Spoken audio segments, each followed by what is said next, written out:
یہاں عورت دوڑی ہے، قیامت تک لوگ دوڑتے رہیں تاکہ عورت کا نام زندہ رہے. تم اسلام پہ اعتراض کرتے ہو. کتنے دکھ کی بات. یہ صفا مروہ کیا ہے جی؟ کس پیغمبر نے صفا مروہ دوڑی تھی؟ آج تک جو مسلمان لاکھوں کی تعداد میں دوڑ رہے ہیں، کیا ہے صفا مروہ؟ صفا مروہ کسی پیغمبر کی سنت ہے؟ کسی مرد کی سنت ہے؟ صفا مروہ میں صرف ایک خاتون تھی، ام اسماعیل، جو اپنے بیٹے کی اس کیفیت کو برداشت نہ کر سکیں جب وہ پانی کے لیے تڑپ رہا تھا، تو بی بی سامنے صفا پہ چڑھی کہ کوئی آدمی نظر آ جائے، کوئی پرندہ نظر آ جائے، کوئی قافلہ نظر آ جائے. پھر مروہ پہ گئیں، پھر صفا پہ گئیں. اللہ نے اس عورت کے تڑپنے کو اتنا قبول کیا ہے کہ قیامت تک کے لیے اس کو عبادت کا درجہ دے دیا کہ میرے نبی بھی آئے تو دوڑیں جہاں عورت دوڑی. کیا اس قسم کا کوئی واقعہ یورپ و امریکہ کی تہذیب پیش کر سکتی ہے؟ اس قسم کا واقعہ کوئی رومن امپائر پیش کر سکتی ہے؟ تہذیب فارس پیش کر سکتی ہے؟ تہذیب مصر پیش کر سکتی ہے؟ تہذیب یونان پیش کر سکتی ہے؟ ہاں، یہ تو ہو سکتا ہے کہ تم کسی کو الزبتھ ٹیلر بنا کے کھیلو، کسی کو تم مارلن منرو کی شکل بنا کے کھیلو، کسی کو تم صفیہ لورین کا درجہ دے کے کھیلو، کسی کی تم اشتہار لگا کے اس کی بیوٹی کو فروخت کرو، اس کی اداؤں کو فروخت کرو، اس کے حسن کو فروخت کرو. ایک ٹوتھ پیسٹ بیچنا ہو تو اس کے مسکراہٹ کو فروخت کرو. اگر آپ نے جوتا بیچنا ہو تو اس کی چال کو فروخت کرو. اگر آپ نے کوئی باڈی بیچنی ہو تو اس کے سینے کو فروخت کرو. اگر آپ نے نعوذ باللہ زیر جامہ بیچنا ہو تو اس کی پوری پنڈلیوں کو کرو. اگر آپ نے بال صفا پاؤڈر کا اشتہار دینا ہو تو عورت کو ننگا کر کے اشتہاروں پہ لے آؤ. یہ تمہاری تہذیب ہے. اٹھا کر پھینک دو باہر گلی میں. نئی تہذیب کے انڈے ہیں گندے. اسلام پہ اعتراض کرنے والے جاہل، اسلام پہ اعتراض کرنے والے احمق، ہم نے آج تک سمجھا نہیں. خدا کی قسم، اسلام تو محافظ ہے، اسلام تو تمہارا رکھوالا ہے. اسلام نے جو نظام دیا ہے نکاح کا، اس میں بھی شرائط ہیں کہ نکاح کر سکتے ہو، کرو، لیکن والدین کی رضامندی سے، اولیاء امور کی رضامندی سے. کیونکہ لڑکی جذبات میں ہوتی ہے، لڑکا جذبات میں ہوتا ہے، اور عشق میں آدمی اندھا ہوتا ہے. عشق میں آدمی دل سے فیصلے کرتا ہے، عقل کام ہی نہیں کرتی. عشق کا تو پہلا لفظ عین ہے، جیسے عقل ختم. عشق کی جو تعریف کی ہے لوگوں نے، انہیں یہی تو کہا کہ عشق کا معنی کیا ہوتا ہے. عین سے عقل ختم، شین سے شرم ختم، قاف سے قرار ختم، تب بنتے ہیں حضرت عاشق. دیکھا نہیں آپ نے؟ آج کل 14ویں صدی کے عاشق دیکھنے والے ہوتے ہیں ماشاءاللہ. یہ تو 14ویں صدی کے مجنون ہے نا.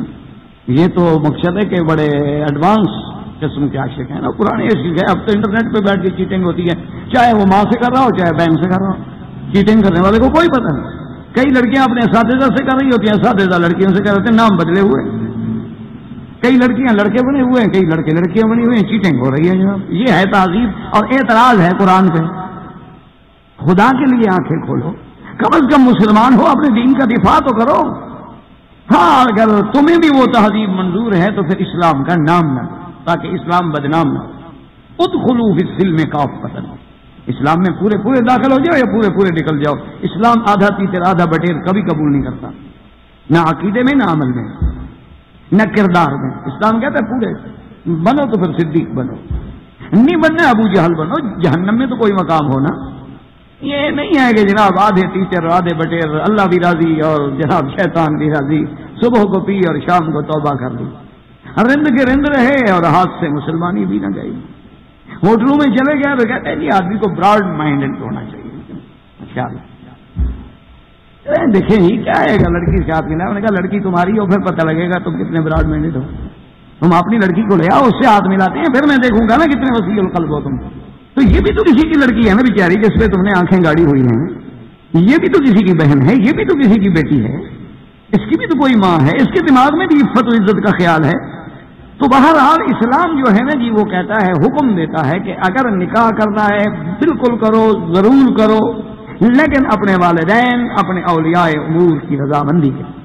ادھر اولیاء الامور کو حکم دیتا ہے کہ تم لڑکی پہ کبھی جبر نہ کرنا، اس کی اجازت لو. اور دوسرا یہ دیکھو کہ کیا یہ دونوں کفر میں باطیاں برابر ہیں، معاشرتی طور پہ، نسب کے طور پہ، حسب کے طور پہ، یعنی جس محلے میں رہتے ہیں اس کے اعتبار سے. کیونکہ اگر اونچ نیچ ہے، چونکہ دیکھنا تو آج کل اور ان کو پڑتا ہے نا جی. اب ایک سید کہلاتا ہے، قریشی کہلاتا ہے، اور ایک بیچارہ موچی اور تیلی کہلاتا ہے، تو بات تو نہیں بنے گی نا. حالانکہ اللہ کے نزدیک تو عزت اس کی ہے جو تقوی والا ہے. اسلام منع نہیں کرتا ہے، جائز ہے، لیکن نبھے گی نہیں. خدا کی شان ہے. اور اس کے بعد اسلام یہ کہتا ہے کہ نکاح کوئی چھپا ہوا کھیل نہیں ہے، یہ تمہارا کوئی اندرون پردہ بزنس کاروبار نہیں ہے، نکاح اعلان ہو، دنیا کو پتہ لگے کہ یہ نکاح ہے، ورنہ کیا پتہ، تاکہ کل اگر وہ آدمی تمہارے گھر میں آئے جائے، لوگ آتا دیکھیں جائے، ان کو پتہ ہو، معاشرے کو، محلے کو، علاقے کو بھی یہ نکاح ہوا ہے۔ نکاح کے لیے باقاعدہ اعلان ہو، نکاح کے لیے باقاعدہ خطبہ ہو، نکاح کے لیے باقاعدہ شہود ہوں، نکاح کے اندر باقاعدہ صداق حق المہر کا تعین ہو، اور نکاح کرنے والے کی نیت جو ہے وہ نکاح دائمی ہو، یہ نہ ہو کہ وقتی طور پہ چلو یار 1 مہینہ 2 مہینے گزار کے چلے جائیں گے، چھوڑ دیں گے، کیا فرق پڑتا ہے، طلاق بھی تو دے سکتے ہیں، اسلام اس کو نہیں چاہتا، دیانتداری سے نکاح۔ اور ان تمام شرائط کے بعد اسلام یہ کہتا ہے کہ اگر رخصتی ہے تو رخصتی کے دن اگر گھر میں بچیاں جیسے گھر میں بیٹھ کے کچھ شیرے گا دیتی ہیں، گھر میں بیٹھ کے کچھ تھوڑی بہت دف بجا دیتی ہیں تاکہ لوگوں کو پتہ چل جائے، کوئی بات۔ اسی طرح اگر جو دلہن ہے اس کا سنگار کیا جاتا ہے، لیکن وہ سنگار جو ہے وہ حلال چیزوں سے ہو، حرام چیزوں سے نہ ہو۔ جیسے آج کل بہت ساری کریمیں ایسی ہیں جن میں اللہ اینیمل فیٹ کے نام پہ سور کی چربی بھی استعمال ہو جاتی ہے، اور جتنی مہنگی ہوتی ہے اکثر انہی میں ہوتی ہے۔ شکر ہے بڑے آدمی پھنستے ہیں، ہم غریب جو ہے نا، ہم نے جو لائف بوائے لگانا ہے اس میں کون سی کریم ہونی ہے بھائی، ہم تو ڈیٹول والے لوگ ہیں نا، لائف بوائے والے لوگ، یا کپڑے دھونے والا صابن پکڑا نہا لیے، اس میں کیا ہوگا؟ یہ مرتے وہ ہیں جو ماشاءاللہ سب سے بڑا مہنگے قسم کے کاسمیٹکس خریدتے ہیں، ادبت آلڈن کی چیزیں خریدتے ہیں، اور کرسچین ڈائر کی اور ننریشی کی اور ان کی، وہ مرتے ہیں اللہ کی رحمت سے۔ ہم غریب پھر بھی محفوظ رہتے ہیں، اللہ کا بڑا شکر ہے۔ اسی لیے تو اسلام کو سب سے پہلے غریبوں نے قبول کیا ہے نا۔ تو بہرحال اسلام اس کی اجازت ہے۔ اب جناب اس کو دیکھیں کہ اسلام نے کتنے حقوق کا لحاظ رکھا ہے۔ اسلام یہ کہتا ہے کہ اگر میاں اور بیوی جب ان کی رخصتی ہو گئی، عورت تمہارے گھر میں آ گئی، تو اب بھی تمہارے لیے احتیاط ہے کہ جب تم اس کے پاس جاؤ تو سب سے پہلے 2 رکعت پڑھو، اللہ کا شکر کرو، اللہ سے دعا مانگو، تاکہ تمہارا یہ نکاح کا جذبہ جو ہے وہ اللہ کی رضا کے تابع آ جائے، صرف شہوانی اور شیطانی جذبہ نہ ہو۔ جب آپ وضو کریں گے، جب آپ نماز پڑھیں گے، اور بلکہ حکم یہ ہے کہ اگر عورت بھی 2 رکعت پڑھے تو بہت اچھی بات۔ اور 2 رکعت پڑھنے کے بعد اللہ کے نبی نے فرمایا کہ خامند اپنی بیوی کی پیشانی کے بال پکڑے اور اس کے بعد اللہ سے دعا کرے کہ یا اللہ انی اسألک خیرہا وخیر ما جبلتہا علیہ، یا اللہ مجھے اس عورت سے خیر ہی ملے، اس سے مجھے خیر ہی خیر ہو، اور اس کے شرور سے مجھے بچا، اور تمام دنیا کی پیشانیاں تیرے ہاتھ میں ہیں، تمام دنیا کے سر تیرے ہاتھ میں ہیں، تمام دنیا کے قلوب تیرے ہاتھ میں ہیں، یا اللہ ہمارے دلوں میں الفت و محبت و مودت پیدا فرما۔ اسلام نے اتنی اندازہ فرمایا کہ کیا کیا چیز ہے جس کی اسلام نے تمہیں تعلیم نہیں دی ہے، اتنا وسیع دین۔ اب اسلام یہ کہتا ہے کہ بھی اگر میاں بیوی اکٹھے ہوئے ہیں تو خامد کو چاہیے کہ پہلے اپنی بیوی کو کوئی چیز پیش کرے، کوئی کھانے کی، کوئی پینے کی، تاکہ کچھ وہ جو حجاب ہے، وہ جو آپس میں ایک پردہ ہے وہ ہٹے، اس کا احترام ہو۔ اسی لیے یعنی آپ اندازہ فرمائیں گے کہ اسلام حق کے بارے میں کوئی شرم نہیں ہوتا۔ آج مشکل یہ ہے کہ ہم گناہ میں تو شرم نہیں کرتے، حق کے بارے میں وہ دیکھو جی مولوی صاحب ایسی باتیں کر رہے تھے، حضرت وہ یار ساری دن تو فلم دیکھتے ہو، مولوی صاحب کی باتیں تمہیں زیادہ غلط لگی تھی۔ حالانکہ اسلام یہ کہتا ہے ان اللہ لا یستحیی من الحق، حق بیان کرتا ہے خدا، حق حق ہے۔ مدینہ منورہ میں ایک عورت کی ایک بچی کی شادی ہوئی، اور شادی اس سے ہوئی جس کا جو مکے کے رہنے والے تھے، یعنی وہ مہاجر تھا اور لڑکی جو تھی وہ انصار کی۔ اب جناب جب وہ شادی ہو گئی، رخصتی ہو گئی، وہ خامد کے گھر میں آ گئی، تو اب خامد کی خواہش تھی کہ میرے ساتھ بیوی لیٹنے میں مختلف حیت کے ساتھ لیٹے، سیدھی لیٹے، سائڈ پہ لیٹے، یوں کرے۔ لڑکی نے کہا کہ نہیں میں تو یہ بات نہیں مانوں۔ انہوں نے کہا کیوں؟ انہوں نے کہا کہ بھائی ہمارے انصار کے اندر تو سیدھا رواج ہے کہ اور سیدھے سو جاتی ہے اور خامد اس سے تمتع حاصل کرتا ہے، میں یہ تمہارے کہنے سے مختلف شکلیں نہیں بنا سکتی۔ انہوں نے کہا بھائی کیوں؟ یہ کیا تو میری بیوی ہو؟ انہوں نے کہا حتی اثر رسول اللہ کے نبی سے پوچھ۔ اندازہ کریں کہ اللہ کا دین کتنا وسیع ہے۔ اللہ نے قرآن میں مسئلہ نازل کیا کہ نساؤکم حرث لکم فاتوا حرثکم انا شئتم۔ اللہ نے قرآن نازل کیا کہ عورتیں جو ہیں وہ تمہاری کھیتیاں ہیں، تم اپنی کھیتی میں جس طرح چاہو۔ اور حضور پاک صلی اللہ علیہ وسلم نے اس آیت کے بعد احادیث مبارک میں تشریح کر دی۔ آپ نے فرمایا کہ آدمی میاں بیوی جس طرح بھی چاہے مل سکتے ہیں، انشاء مجبیتن، وہ اگر چاہے تو بیوی کو رکوع کی حالت میں کھڑا کر دے، سجدے کی حالت میں لٹا دے، وہ اس کو ایک طرف پہ لٹا دے، وہ اس کو الٹا کر کے لٹا، لیکن فی سمام واحد، خبردار صرف وہ جگہ استعمال کی جائے جہاں سے اولاد پیدا ہو۔ اور اس کے ساتھ حضور نے یہ بھی بتا دیا کہ من اتا امراتن فی دبرہا، جو آدمی اپنی عورت کو غلط راستے سے استعمال کرتا ہے اس پہ اللہ کی لعنت ہے۔ اور قرآن نے بھی کیا لفظ، ایک لفظ میں سارے مسئلے حل کر کے نساؤکم حرث لکم، عورتیں تمہارے لیے کھیتیاں ہیں۔ تو مانا یہ ہے کہ صرف اللہ نے ہمارے لیے حلال وہ جگہ کی ہے جو سبب ہے تبادل و تناسل، اور جہاں سے کچھ پیدا ہی نہ ہو تو حرام ہے۔ اور سب سے پہلے یہ جرم جو ہے وہ قوم لوط نے کیا تھا، جس کو حضرت پیغمبر نے کہا تھا کہ انکم لتاتون الرجال شہوۃ من دون النساء، کہ اے بدبختو تم عورتوں کو چھوڑ کے مردوں کے ساتھ لواطت کرتے ہو، یہ ایسا گناہ ہے کہ ما سبقکم بہا احد من العالمین، تم سے پہلے دنیا میں کبھی کسی نے یہ گناہ نہیں کیا۔ تو جیسے وہ لواطت مرد سے حرام ہے، اسی طرح لواطت اپنی بیوی سے بھی حرام ہے۔ اور اسی طرح آپ دیکھیں کہ ایک لفظ اللہ نے فرمایا نساؤکم حرث، تو اب اس حرث مانا کھیتی۔ اب اچھا کوئی کھیتی بغیر محنت کے تیار ہوگی؟ اگر کھیتی آپ نے لگانی ہے تو پہلے زمین صاف کریں گے، پھر اس میں ہل چلائیں گے، پھر اس میں پانی ڈالیں گے، پھر زمین وتر پہ آئے گی، پھر اس کے اندر جا کے آپ اچھا بیج ڈھونڈیں گے، پھر آپ موسم کا خیال رکھیں گے، پھر آپ دیکھیں گے کہ بیج کتنا گہرائی پہ جائے، پھر بیج ڈالنے کے بعد حفاظت کریں گے، پھر جب نکلے گا حفاظت کریں گے، تبھی کھیتی بنے گی نا۔ تو یہاں سے اسلام سبق دیتا ہے کہ بیوی کو جانور نہ سمجھو گے جب جہاں پکڑ لیا، پہلے اس کا ذہن بناؤ، اس کو تیار کرو، وہ آمادہ ہو۔ حتیٰ کہ حضور نے اتنا بھی فرمایا، ایک صحابی نے شادی کی تو آپ نے پوچھا کہ تم نے شادی کی ہے؟ تو انہوں نے کہا ہاں یار رسول اللہ۔ آپ نے فرمایا تم نے شادی جو کنواری لڑکی سے شادی کی ہے یا کسی بیوہ سے شادی کی؟ انہوں نے کہا رسول اللہ تزوجت سیبا، میں نے بیوہ عورت سے شادی کی۔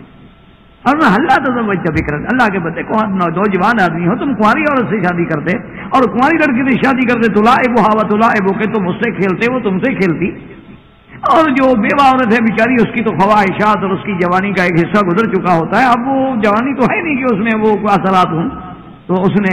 اور ایک جگہ حضور نے یہ بھی فرمایا کہ وللازار ولعابها، تم نے کنواری لڑکی سے شادی کیوں نہیں کی تاکہ تم اس کا لعاب چوستے، وہ تمہاری زبان چوستی، ایک محبت ہوتی تم میں، یہ کیا تم نے ایک بیوہ عورت سے شادی کر لی؟ تو اس صحابی بھی بڑے سمجھدار تھے، اس نے کہا یا رسول اللہ ولی 7 اخوات، میری 6 بہنیں ہیں، میرا باپ مر گیا ہے، 6 بہنیں چھوڑ گیا ہے، اب اگر میں ایک اور کنواری لڑکی لے آتا تو وہ بھی تو میری بہنوں کی عمر کے برابر ہوتی، تو سارا دن آپس میں کھیلتے رہتے، میری بہنوں کی نگرانی کون کرے گا، تربیت کون کرے گا؟ میں نے اپنے بہنوں کی حفاظت کے لیے اپنے دلی جذبات کو قربان کر دیا، میں نے کہا کہ پکی عمر کی عورت گھر میں لے آؤں جو میری بہنوں کو بیٹیاں بنا کے ان کی حفاظت۔ حضور نے بڑی دعائیں دی، حضور بڑے خوش، آپ نے فرمایا اچھا تم نے اپنے جذبات اس لیے، لیکن اسلام اس کی اجازت دیتا ہے، حتیٰ کہ اسلام اتنی اجازت دیتا ہے کہ اگر میاں بیوی آپس کے اندر ہنس رہے ہیں، کھیل رہے ہیں، لیٹے ہوئے ہیں، یعنی مباشرت ہے یا ان کو بوس و کنار ہے، تو بعض فقہا نے لکھا ہے کہ رات کو نفل عبادت سے بھی اس میں زیادہ ثواب ہے، نفلیں پڑھنے میں اتنا ثواب نہیں ہوگا جتنا اپنی بیوی سے کھیلنے میں ثواب ہے۔ کیوں؟ انہوں نے کہا کہ نفل تو ایک فضیلت ہے نا، لیکن جب میاں بیوی خوش ہوں گے تو گناہوں سے تم بھی بچو گے اور وہ بھی بچے گی، تم بھی جہنم سے بچو گے اور وہ بھی جہنم سے بچے گی۔ اللہ تبارک و تعالیٰ نے اتنے زیادہ سے زیادہ یعنی کھل کے تمام مسائل پہ بیان فرمایا ہے کہ اچھا اسی طرح اسلام نے یہ بھی بتلایا ہے کہ تم کبھی عورتوں کو تانا دیتے ہو کہ جی لڑکی پیدا ہوتی ہے، لڑکی پیدا ہوتی ہے، لڑکی پیدا ہوتی ہے، اسلام کہتا ہے یہ کیا کہہ رہے ہیں؟ عورت کی مثال تو ہر سلکوں میں ایک کھیتی ہے، بیج تو تم ڈالتے ہو، لڑکی ہو یا لڑکا ہو یہ تو مرد کے اس جرسومے میں اثر ہوتا ہے، اس میں عورت کا کیا خطا ہے کہ تم عورت کو مجرم قرار دو؟ اور اگر لڑکی پیدا ہو، اسلام کہتا ہے کہ جب تمہارے گھر لڑکی پیدا ہو تو زیادہ خوشی مناؤ تاکہ تم یہود اور زمانہ جاہلیت کی مخالفت کرتا۔ کیوں؟ اگر لڑکیاں نہ ہوتی تو آپ کہاں سے پیدا ہوتے؟ اگر لڑکیاں ہی نہ ہوتی تو تمہاری بیوی کہاں سے آتی؟ اسلام نے اتنی عزت اور اچھا اس کے بعد اسلام نے ایک باقاعدہ باب ہے کہ خامند کے بیوی پہ کیا حقوق ہیں اور بیوی کے خامند پہ کیا حقوق ہیں، یعنی حقوق الزوج علی الزوجۃ، یعنی خامند کے حقوق بیوی پہ، حقوق الزوجۃ علی الزوج اور بیوی کے حقوق خامند پہ کیا ہے۔ اسلام یہ کہتا ہے کہ سب سے بڑا عورت کی جو ذمہ داری ہے وہ اطاعت ہے، زوج کی فرما بردار، کہ اپنے خامند کی فرما بردار ہو، اور فرما برداری تمام امور میں اور خصوصاً مباشرت میں، یعنی اگر خاوند اسے اپنے خواہش نفسی کے لیے جماع کے لیے بلاتا ہے تو کبھی عورت انکار نہ کرے، ہاں الا بعذر، حیض میں ہے، نفاس میں ہے، مریضہ ہے، تکلیف میں ہے، ورنہ اس کو انکار نہ کرے، کیونکہ حدیث میں آتا ہے کہ اگر خامد نے اسے اپنی خواہش کے مٹانے کے لیے بلایا ہے فابت، اور اس نے انکار کیا ہے، تو ساری رات اللہ کے فرشتے اس عورت سے لعنت۔ اور اسلام نے اتنا عورت کو پابند کیا ہے کہ ولو علی کتب، حضور نے فرمایا کہ اگر مثلا دونوں اونٹ کے اوپر بیٹھے ہوئے ہیں، پہلے اونٹ میں شکدف ہوتے تھے اور شکدف اوپر بناتے تھے چھوٹے سے کمرے کی شکل میں، اور اس کے اندر سفر ہوتا تھا، اور اگر وہاں خاوند نے خواہش کی ہے تو لم تمنع، وہاں بھی انکار نہ کرے۔ اسی طرح حضور نے فرمایا ولو علی تنور، اگر وہ عورت تندور پہ کھڑی ہے، روٹیاں لگا رہی ہے، خاوند آ گیا، اس کی خواہش ہے، جذبات ہے، انسان ہے، تو فرمایا کہ وہ روٹی کو جلنے دے بجائے اس کے کہ اس کا خاوند جا کے جہنم میں جلے۔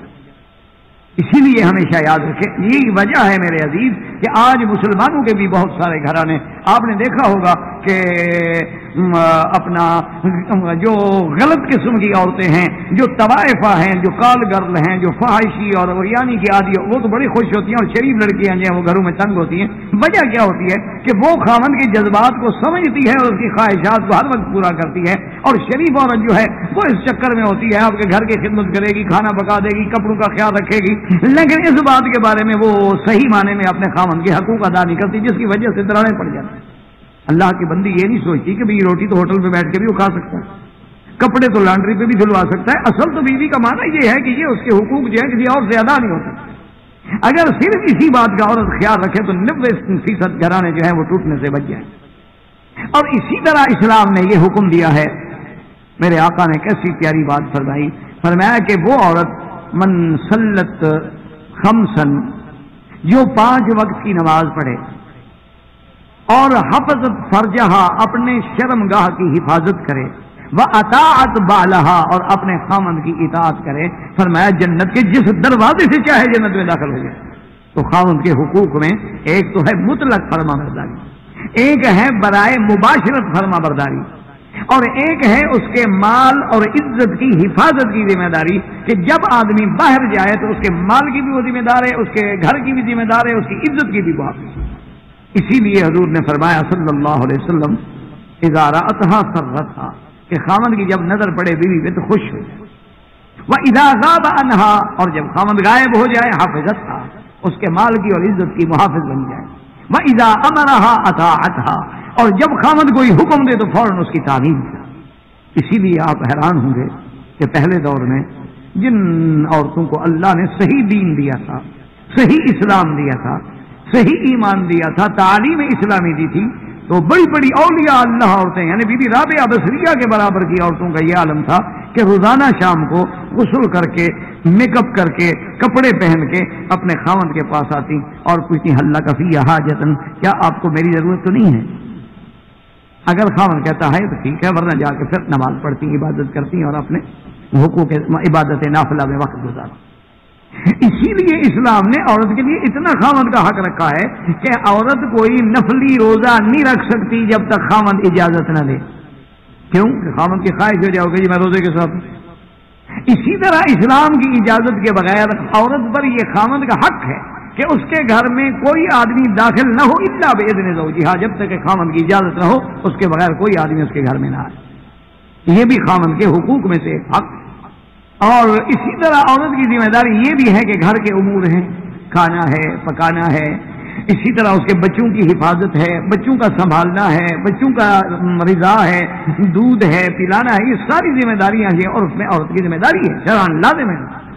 اسی لیے آپ دیکھیں گے بی بی فاطمہ الزہرا رضی اللہ تعالی عنہا نے خود جا کے بی بی عائشہ سے عرض کیا کہ میں تو گھر کے کام کر کر کے اب اتنا تھک گئی ہوں کہ میرے ہاتھوں پہ داغ پڑ گیا، میری پشت پہ داغ پڑ گئے ہیں، پانی بھر بھر کے مشکیزہ پشت پہ ڈال کر۔ مہربانی کریں حضور صلی اللہ علیہ وسلم سے عرض کریں کہ جب کوئی یہ بانی آ جائے تو ایک بانی ہمیں بھی دے، یا ایک خادم ہمیں دے دیں گھر کے باہر کے کام سنبھال لے، تو اس سے اندازہ کریں کہ گھر کا کام کرنا بھی عورت کی ذمہ داری ہے، ورنہ حضور فرما دیتے کہ فاطمہ آپ پر کوئی ذمہ داری نہیں، گھر کے کام۔ اسی طرح بی بی اسماء فرماتی ہیں کہ میں اپنے خامند کے حفاظت، اپنے خامند کا کھانا بلکہ میرے خامد کے جو اونٹ ہوتے تھے ان کے لیے گٹھلیاں تیار کرنا، چارہ تیار کرنا، ان کو ڈالنا، یہ بھی میری ذمہ داریوں میں شامل ہے۔ تو اس لیے اللہ تبارک و تعالیٰ نے خامد کے حقوق جو ہیں اتنے زیادہ ہیں کہ حضور نے فرمایا کہ اگر شریعت اجازت دیتی، اگر مجھے اللہ کا قرآن اجازت دیتا تو میں عورت کو حکم کرتا یسجد لزوجہا کہ اپنے خامد کو سجدہ کرے، لیکن چونکہ اسلام اجازت نہیں دیتا تو میں نہیں۔ اسی طرح خامد کے حقوق میں بھی یہ شامل ہے کہ عورت جو ہے اپنے گھر میں ان تتزین لہا، اچھی طرح میک اپ میں، سنگار میں، لباس میں اچھی طرح تیار ہو کے رہے تاکہ خامد کی جب نظر پڑے تو وہ خوش ہو جائے۔ یہ نہ ہو کہ اپنے گھر میں ہر وقت ایسا لباس پہنے کہ خامد جب دور سے دیکھے تو اس کا گھر سے نکلنے کو جی چاہے کہ میں بھاگوں، یہ کیا اندر بھی بیوی ہے میری یا بلا بیٹھی ہوئی ہے، اور جب دوسروں کے گھر میں جائے تو سنگار اور زیور اور میک اپ اور لباس۔ تو اسلام یہی ہے، اسلام کہتا ہے تمہارے لیے خامد کا۔ ایک دن بی بی عائشہ رضی اللہ تعالی عنہا حضور نے دیکھا تو ان کے پاس کچھ پھول تھے، تو حضور نے فرمایا یہ کیا چیز ہے؟ فرمایا یا رسول اللہ انی اتزین لک، میرا ارادہ تھا کہ میں آپ کے لیے زینت اختیار کروں کہ بھئی گلے میں کو پھول ڈال لیا، کو ہاتھوں میں پھول ڈال لیا تاکہ اپنے خامد کے لیے میں، کیونکہ اس زمانے میں اور کیا چیزیں ہوتی، تو اس لیے خامد کے یہ حقوق میں شامل۔ اب جناب دیکھیں کہ اللہ نے یہ نہیں کہا کہ خامد کے حقوق ہیں اور عورت کے حقوق نہیں ہیں، عورت کے بھی اب خامد پہ حقوق ہیں۔ فرمایا وَلَهُنَّ مِثْلُ الَّذِي عَلَيْهِنَّ، اللہ نے فرمایا جیسے خامد کے عورتوں پہ حق ہیں اسی طرح عورتوں کے بھی خامد پہ حق ہیں۔ عاشروہن بالمعروف، اللہ نے حکم دیا کہ تم اپنی بیویوں کے ساتھ حسن عشرت، کہ بڑے حسن سے معاشرت نبھاؤ، بڑے محبت سے، بڑے پیار سے۔ اور اسی طرح آپ اندازہ کریں کہ ایک دن ایک صحابی گئے حضرت ابن عباس کی خدمت میں رات کو عشاء کے بعد، تو دیکھا کہ حضرت غسل کر کے ماشاءاللہ خوشبو لگا کے اور کپڑے اچھے پہن کے اور کنگھی دے کے اور تیار ہو رہے ہیں، تو وہ بیچارہ تو سے سمجھا کہ حضرت کہیں سفر پہ جا رہے ہیں۔ انہوں نے پوچھا کہ یا ابن عباس حل تو سافر، آپ سفر بھی تھے؟ انہوں نے کہا نہیں میں تو گھر جا رہا ہوں، سفر تو نہیں جا رہا۔ لیکن حضرت ابھی جو آپ غسل کر کے اور کپڑے، انہوں نے کہا جیسے میری خواہش ہوتی ہے کہ میری بیوی میرے لیے زینت اختیار کرے، غسل کرے، خوشبو لگائے، تیار ہو کے بیٹھی، وہ نہیں چاہتی کہ میرا خامن بھی میرے لیے تیار ہو کے آئے۔ خامن جو باہر سے بھوت بن گیا ہے تو وہ کیا کرے گا؟ اس کو دیکھتے ہوئے 104 کا بخار ہو جائے کہ جس حالت میں حضرت کام کر رہے تھے اسی حالت میں اندر تشریف لے آئے، اپنے بچے بھی نہ پہچانے کے پوچھے امی سے کہ یہ کون ہے۔ تو یہ بھی اسلام نہیں کہتا، اسلام کہتا ہے کہ مرد بھی اس کے لیے تیار۔ اسی طرح اسلام کہتا ہے کہ عورت کا نفقہ، عورت کا گھر، اس کا سکنا، اس کا خرچہ، اس کا لباس سب خاوند کی ذمہ داری میں شامل ہے۔ احسان نہیں کر رہے، تمہارے ذمہ واجب ہے۔ اسی طرح عورت کی عفت کی حفاظت، اسی طرح عورت کے حقوق کی حفاظت، اور اسی طرح عورت کو تعلیم دین دینے کی ذمہ داری بھی خاوند پہ ہے۔ اگر تم نے عورت کو نماز نہیں سکھائی تم قیامت میں پکڑے جاؤ، عورت نہیں پکڑی جائے گی۔ یا ایھا الذین آمنوا قوا انفسکم واہلیکم نارا، اللہ نے فرمایا ایمان والو اپنی جان کو بھی اپنے گھر والوں کو بھی جہنم کی آگ سے بچاؤ۔ وہ کیسے بچاؤ گے؟ دین کی تعلیم دو گے تو بچے گی، اس کو فرائض نماز سکھاؤ گے تو بچے گی، اس کو دعائے قنوت سکھاؤ گے تو بیچاری وطر پڑھے گی، اس کو استخارہ بتاؤ گے تو کسی حاجت میں استخارہ کرے گی، اس کو سنت واجب فرض کا فرق بتلاؤ گے تو بیچاری کرے گی، اس کو طواف سکھاؤ گے تو طواف کرے گی، عمرہ سکھاؤ گے تو عمرہ کرے گی۔ اس لیے عورت کے حقوق میں کلکم مسئول عن رعیتہ، آپ مسئول ہیں اپنے اہل کے تعلیم دین دینے کی ذمہ داری بھی خامد۔ اور اسی طرح اسلام نے اس کی تکلیف کے دوران میں اس کی خدمت کی ذمہ داری بھی خامد کی۔ اب آپ اندازہ کریں کہ غزوہ بدر جیسا کوئی مقام ہو سکتا ہے، لیکن حضور کی بیٹی بی بی رقیہ زوجہ حضرت عثمان چونکہ بیمار تھی تو حضور نے فرمایا کہ تم اپنی بیوی کی خدمت میں رہو، جہاد چھوڑ دو لیکن بیوی کی خدمت میں رہو۔ تو حضرت عثمان رضی اللہ تعالیٰ عنہ باقاعدہ اپنی بیوی کی خدمت کے لیے غزوہ بدر جیسی جنگ میں شریک نہ ہو سکے۔ تو عورت کے بھی مرد پہ حقوق ہیں، مرد کے بھی عورت کے حقوق۔ اور اسی طرح اسلام نے یہ بھی حق دیا ہے کہ جب تم سفر پہ جاؤ، سفر سے واپس آؤ تو حضور نے فرمایا خبردار اچانک گھر میں داخل نہ ہوں۔ آپ نے فرمایا اپنے آنے کی باقاعدہ اپنے گھر کو خبر کرو تاکہ عورت جو ہے اپنے خامد کے شوہر کے استقبال کے لیے تیار ہو سکے۔ حتیٰ کہ قرآن میں لفظ، حدیث میں لفظ ان تستحد المغیبت ہو کہ خامد تھا نہیں، اس نے اپنے بدن کی صفائی بھی نہیں کی، تو بدن کی وہ صفائی کر سکے اور اپنی کنگھی پٹی کر سکے، وہ تیار ہو سکے. ایسا نہ ہو کہ تم ایسی حالت میں چلے جاؤ کہ وہ بیچاری کسی غلط شکل میں ہو، غلط لباس میں ہو اور تمہارے دلوں میں نفرتیں پیدا ہو جائے. اسلام کہتا ہے خبردار، بغیر اطلاع کے داخل نہ. اور اسی طرح اسلام حکم دیتا ہے کہ بلا وجہ اپنی بیویوں پہ شک نہ کرو کہ تم اچانک رات کو آ جاؤ اور اچانک بغیر خبر کے آ جاؤ کہ دیکھوں کہ کوئی حرکت تو نہیں کر رہی. اس سے دلوں میں نفرتیں پیدا ہوں گی اور گناہ کے دروازے کھلیں گے. اگر میاں بیوی کے اندر اعتماد نہ ہو تو یہ رشتہ نہیں بھی نہیں سکتے. اسلام نے اتنے اس کے حقوق دیے، حتیٰ کہ اسلام اندازہ کرو جناب کہ مثلا اسلام ایک اجازت دیتا ہے کہ مثلا ایک عورت ہے، اللہ نے اس کو ایک بچہ دیا، 2 بچے دیا، عورت کمزور ہے، تو بچے میں وقفہ کرنے کے لیے اسلام اجازت دیتا ہے. اچھا، اس زمانے میں وقفہ کرنے کے لیے نہ تو گولیاں تھیں، نہ انجیکشن تھے، نہ یہ جدید میڈیسنز تھیں، نہ یہ جدید طریقے تھے، نہ آلات تھے. تو اس زمانے میں اس کو عربی میں کہتے ہیں عزل کیا جاتا تھا. کیا مانا کہ میاں بیوی جب ملتے اور فارغ ہونے کا وقت آتا تو خاوند بجائے اس کے کہ اپنے پانی کو اندر ڈالتا، وہ پانی اپنا باہر ضائع کر دیتا. لیکن اسلام کہتا ہے اس میں بھی عورت کا حق ہے. اگر عورت اجازت دے اور اس بات پہ راضی ہو تو تم عزل کر سکتے ہو، ورنہ نہیں کر سکتے. اس کے حقوق کا خیال. حتیٰ کہ اسلام نے عورت کو اتنا حق دیا ہے کہ اگر میاں بیوی مثلا لیٹ گئے، ملے ہیں، کوئی شرم کی بات نہیں، مباشرت ہے، اسلام ہے. اسی لیے بیوی صاحبہ فرماتی ہے نا کہ ہم جب مزدلفہ میں آئے تو حضور صلی اللہ علیہ وسلم نے ہمیں بھی اور ان لوگوں کو بھی جن کے ساتھ عورتیں تھیں یا بچے تھیں اجازت دے دی کہ تم لوگ رات اگر مزدلفہ میں نہ گزارو، آدھی رات کے بعد اور 2 نمازیں پڑھنے کے بعد، مغرب و عشاء پڑھنے کے بعد آدھی رات گزار کے دعائیں مانگ کے چلے جاؤ مینا، تاکہ مینا پہنچ کے جلدی سے تم لوگ مینا میں پہنچ جاؤ اور جلدی سے رمی جمار کر سکو. تو رخص رسول اللہ صلی اللہ علیہ وسلم للنساء والصبیان، حضور پاک نے اپنی بیویوں کو اور بچوں کو اجازت دے دی کہ جا سکتے ہو. تو بی بی کہتی ہے کہ ہم مینا میں آئے اور ہم نے جلدی سے رمی جمار کی اور اس کے بعد ہم نے جلدی سے اپنے احکام مناسک پورے کیے اور پھر طواف زیارت کیا، غسل کیا، کپڑے پہنے، ہم تیار ہو گئے کہ شاید حضور بلا لیں کہ اللہ نے حق رکھا ہے.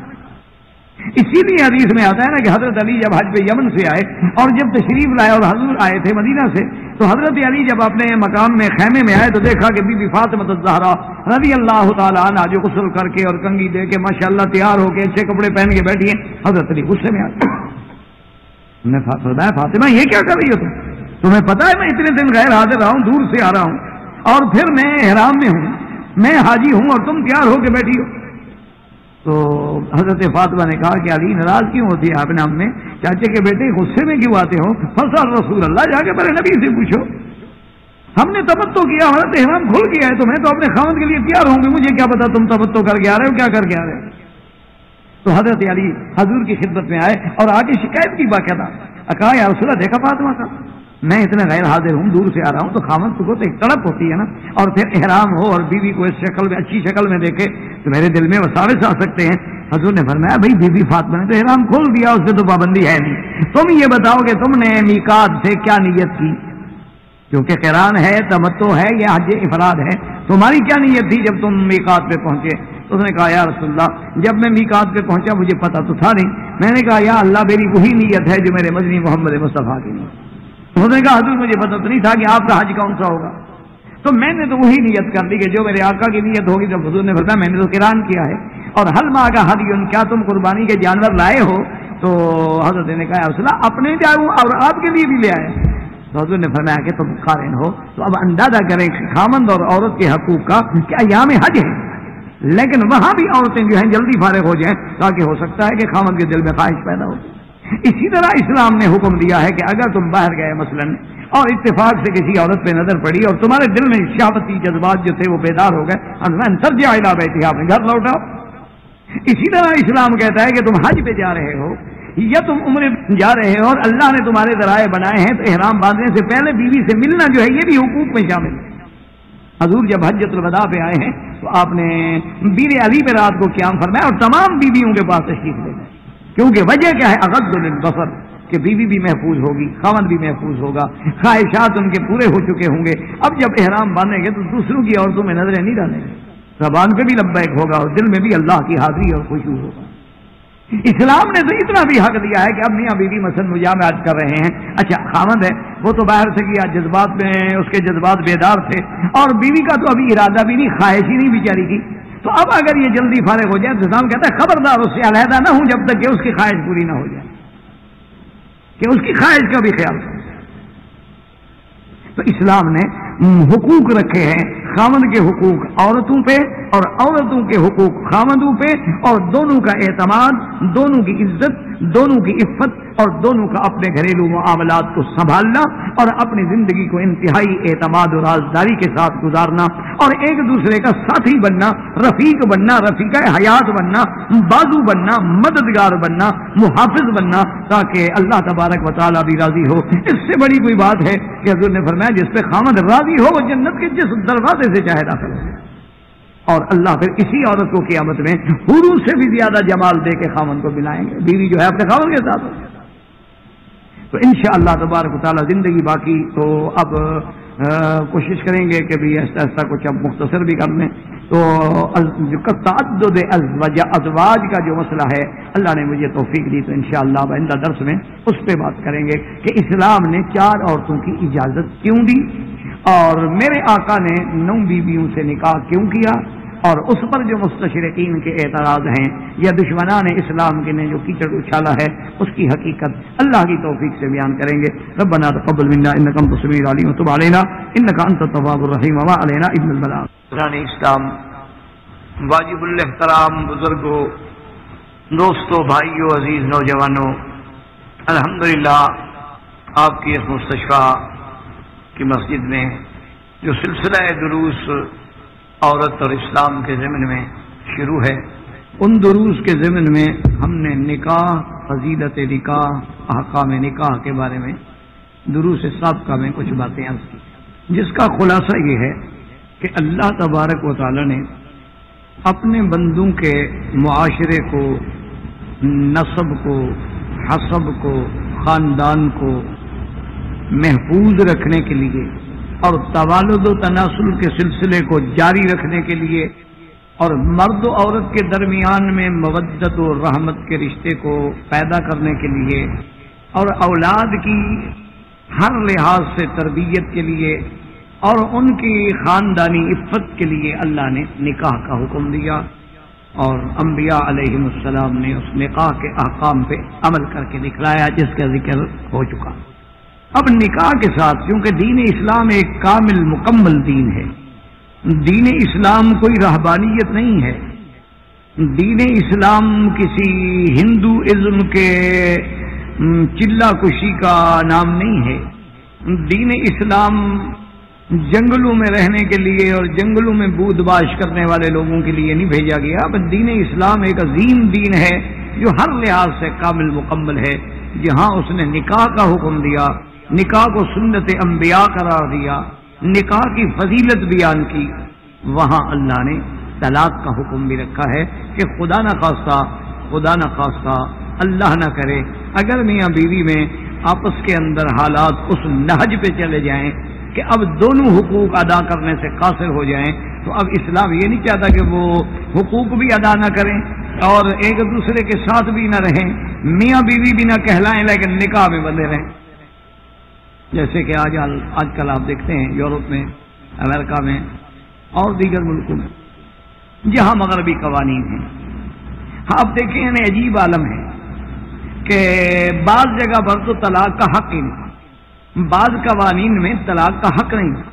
اچھا، اب طلاق کا حق نہیں، اور بعض مقام پہ الٹا ہے کہ طلاق کا حق تو ہے لیکن عورت کے ہاتھ میں، اور بعض ملکوں میں طلاق کا حق تو ہے لیکن 2 سال کے بعد، اور بعض اسٹیٹس میں طلاق کا حق تو ہے لیکن 5 سال کے بعد، اور بعض ملکوں میں طلاق کا حق تو ہے لیکن طلاق دینے کے بعد بھی آپ اپنی اس بیوی مطلقہ کے ساری زندگی خرچے کے ذمہ دار ہیں۔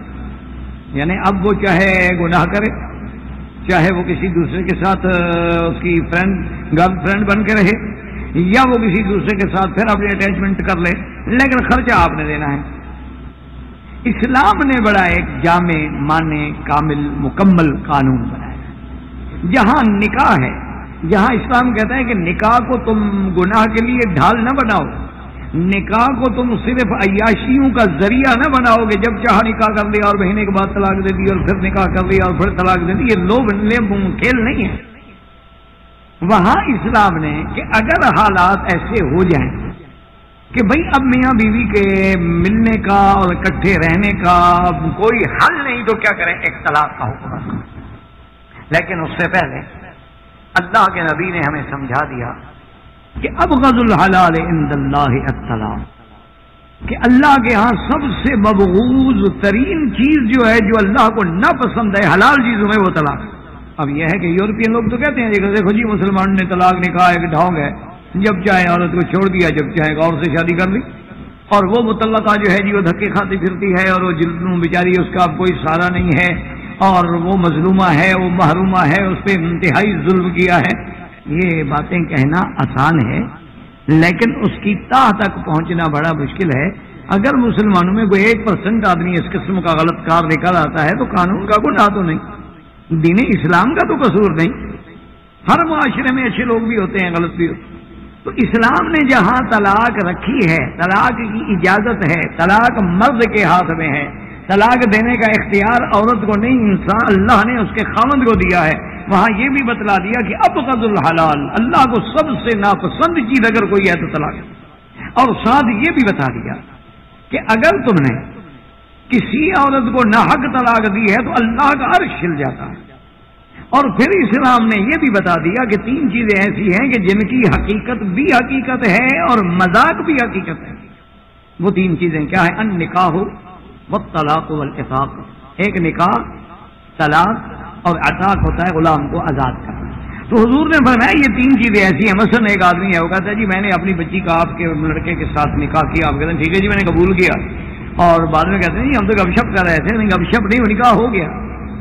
اسی طرح جیسے آپ نے دیکھا ہوگا کہ بہت ساری مسلمان عورتیں جو ہیں فلموں میں اور ڈراموں میں حقیقتاً میاں بیوی ہوتے ہیں، اور میاں بیوی کا کردار ادا کرتے ہوئے ڈرامے میں ایک ایسی کہانی آتی ہے کہ جس میں اس کو طلاق دینی پڑتی ہے، وہ اس کو طلاق دیتا ہے تو وہ طلاق ہو جاتی ہے۔ وہ نہیں ہوتی ہم تو ڈرامہ کر رہے تھے، ہماری تو نیت ہی نہیں تھی طلاق دینے کی۔ اور پھر اس کو محمول کرتے ہیں نعوذ باللہ کہ دیکھو جی مسلمانوں کا قانون کتنا اندھا قانون ہے کہ اس کی نیت ہی نہیں، وہ تو ڈرامہ کر رہا ہے، لیکن وہ کہتے ہیں جی طلاق ہو گئی۔ اور اسی طرح وہ کہتے ہیں دیکھو جی مسلمانوں کا یہ عالم ہے کہ اگر ایک آدمی غصے میں تھا اور وہ اس کا بلڈ پریشر جو تھا بالکل وہ اوپر چلا گیا، اور اس کا بالکل وہ عقل جو ہے کام نہیں کر رہا، اور اسی غصے میں اور طیش میں اور جلد بازی میں اس نے آگے طلاق دے دی، مسلمان کہتے ہیں جی طلاق ہو گئی۔ کہتے ہیں یہ عجیب بات ہے، وہ آدمی تو ہوش میں نہیں، وہ آدمی غصے میں ہے۔ تو یہ ساری باتیں دراصل اسلام کو نہ سمجھنے کی۔ اسلام کا منشا یہ ہے کہ طلاق کا لفظ اتنا مبغوض ہے کہ وہ تیری زبان پہ نہیں آنا چاہیے۔ بات کو سمجھیں کہ جس عورت کو اللہ نے شرعی نقطہ نظر سے ایجاب و قبول کے بعد حلال کر کے تیری بیوی بنا دیا ہے، اس کے تمام اختیارات تیرے ہاتھ میں دے دیے ہیں، تو اب طلاق سے نہ کھیلو۔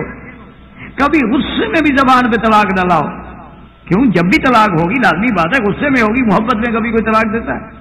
تو اللہ نے حکم دیا ہے کہ زبان کو قابو رکھو، یہ ایسا لفظ نہیں کہ اس کو زبان پہ لایا جائے، عورت کی عزت کا احترام کرو۔ یہ کیا ہے کہ جب چاہا طلاق دے دی، میرے سے زیادہ ہو گئی کھانے میں تو کہا طلاق۔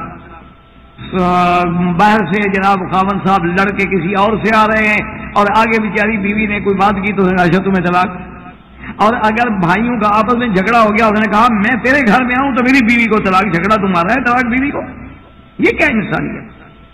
اسلام کا منشا یہ ہے کہ مت کھیلو اس لفظ سے، اس کو زبان پہ مت لاؤ، طلاق نہیں ہونی چاہیے۔ یہ تو ایک آخری حل ہے۔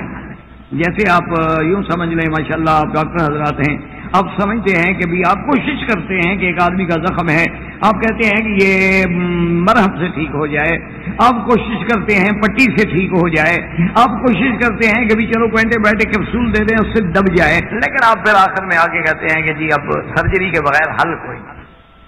یہ زخم اتنا بگڑ گیا ہے، اتنا خراب ہو گیا ہے، اتنا ڈیپ چلا گیا ہے کہ اب یہ خطرہ ہے کہ کہیں نعوذ باللہ کوئی اور گندی شکل اختیار نہ کر لے، اس لیے اب حل نہیں ہمارے پاس ماں سوائے سرجری کے۔ تو اسلام نے طلاق کا ایک آخری حل رکھا ہے کہ جب سارے حل ناکام ہو جائیں تو یہ تو نہ ہو کہ بیوی تیری کہلائے اور راتیں کہیں اور گزارے اس لیے کہ طلاق نہیں ہے۔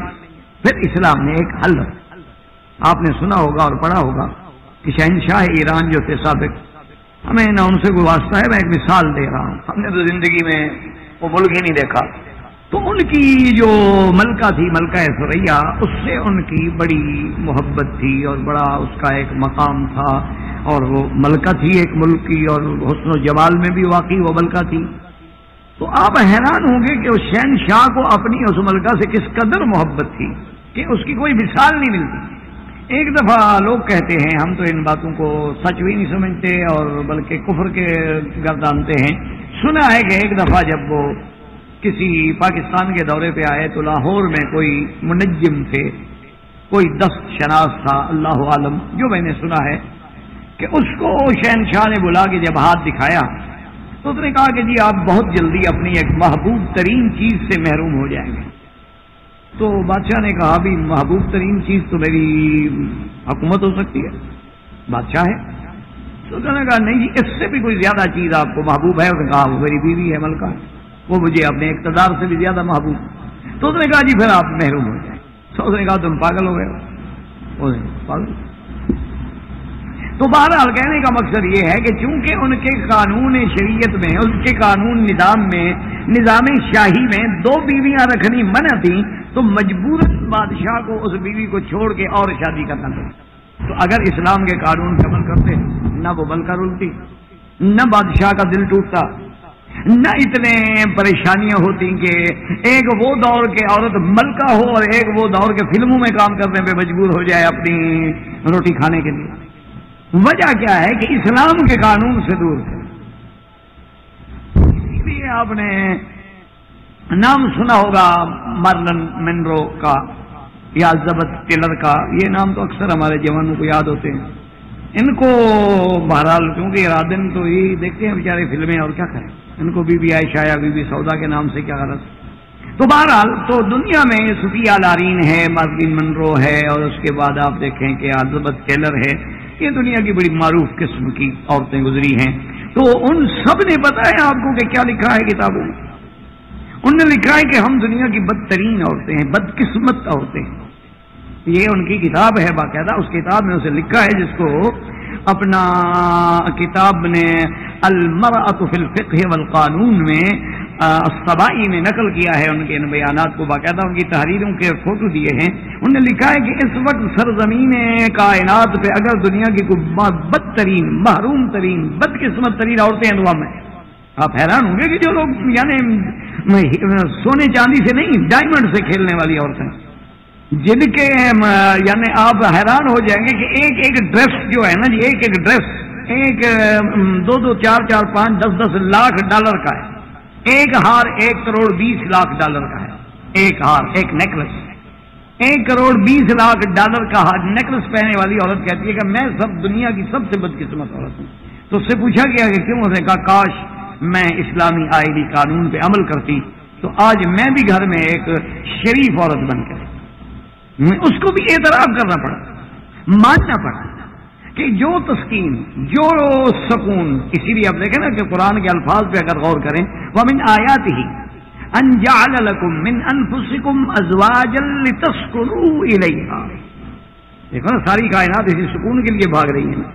ساری دنیا پیسہ، دولت، محل، کاریں، گاڑیاں، وہ یہ کس کے لیے کہ کار میری بہت اچھی ہو اور بیڈ میرا بہت اچھا ہو اور ڈرائنگ روم میرا بہت اعلیٰ ہو اور بیڈ روم میرا بہت اعلیٰ ہو، اور اس میں جناب ایسے ایسے لوازمات اور ایسی ایسی چیزوں کے اضافے کیے جاتے ہیں کہ آدمی دنگ رہ جاتا ہے. کہ پلنگ کے اندر جناب یہ ہے کہ ہلکی موسیقی لگی ہوئی ہے، آپ بستر پہ سر رکھیں گے تو ہلکی ہلکی موسیقی کی دنیا ہے جو آپ کو سلا دیں، اور جو ٹائم آپ سیٹ کر دیں اس پہ پھر جناب وہ ایسی دوسری موسیقی لگے گی جو آپ کو جگا دے.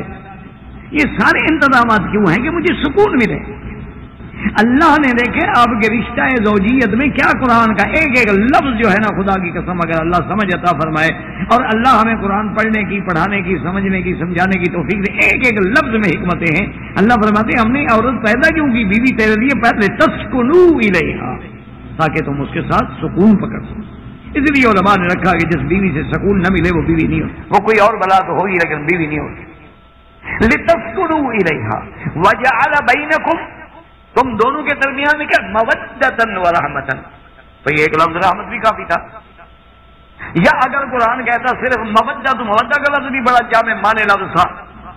لیکن قرآن نے جو 3 لفظ مل سکتے تھے نا، تسکین بھی اور وداد بھی اور ترہیم بھی، سکون، مودت اور رحمت، اتنا بڑے جامع الفاظ مجھے کائنات کے کسی مذہب میں دکھا دیں. تمام دنیا کو ہم چیلنج کر سکتے ہیں، اناجیل ہیں آپ کے، اور یہودیوں کے پاس ان کی کتابیں ہیں، اور ہندوؤں کے وید ہیں، اور سکھوں کے گرنتھ ہیں، اور بڑی بڑی دنیا کی کتابیں. مجھے دکھائیں کہ کسی نے میاں بیوی کے تعلق کی ان 3 لفظوں میں تعریف کی ہے. اور یہ 3 لفظ کتنے جامع ہیں، کتنے معنی ہیں، یہ ان کو پتا ہے نا کہ جن کو اللہ یہ نعمت نصیب کرتے ہیں.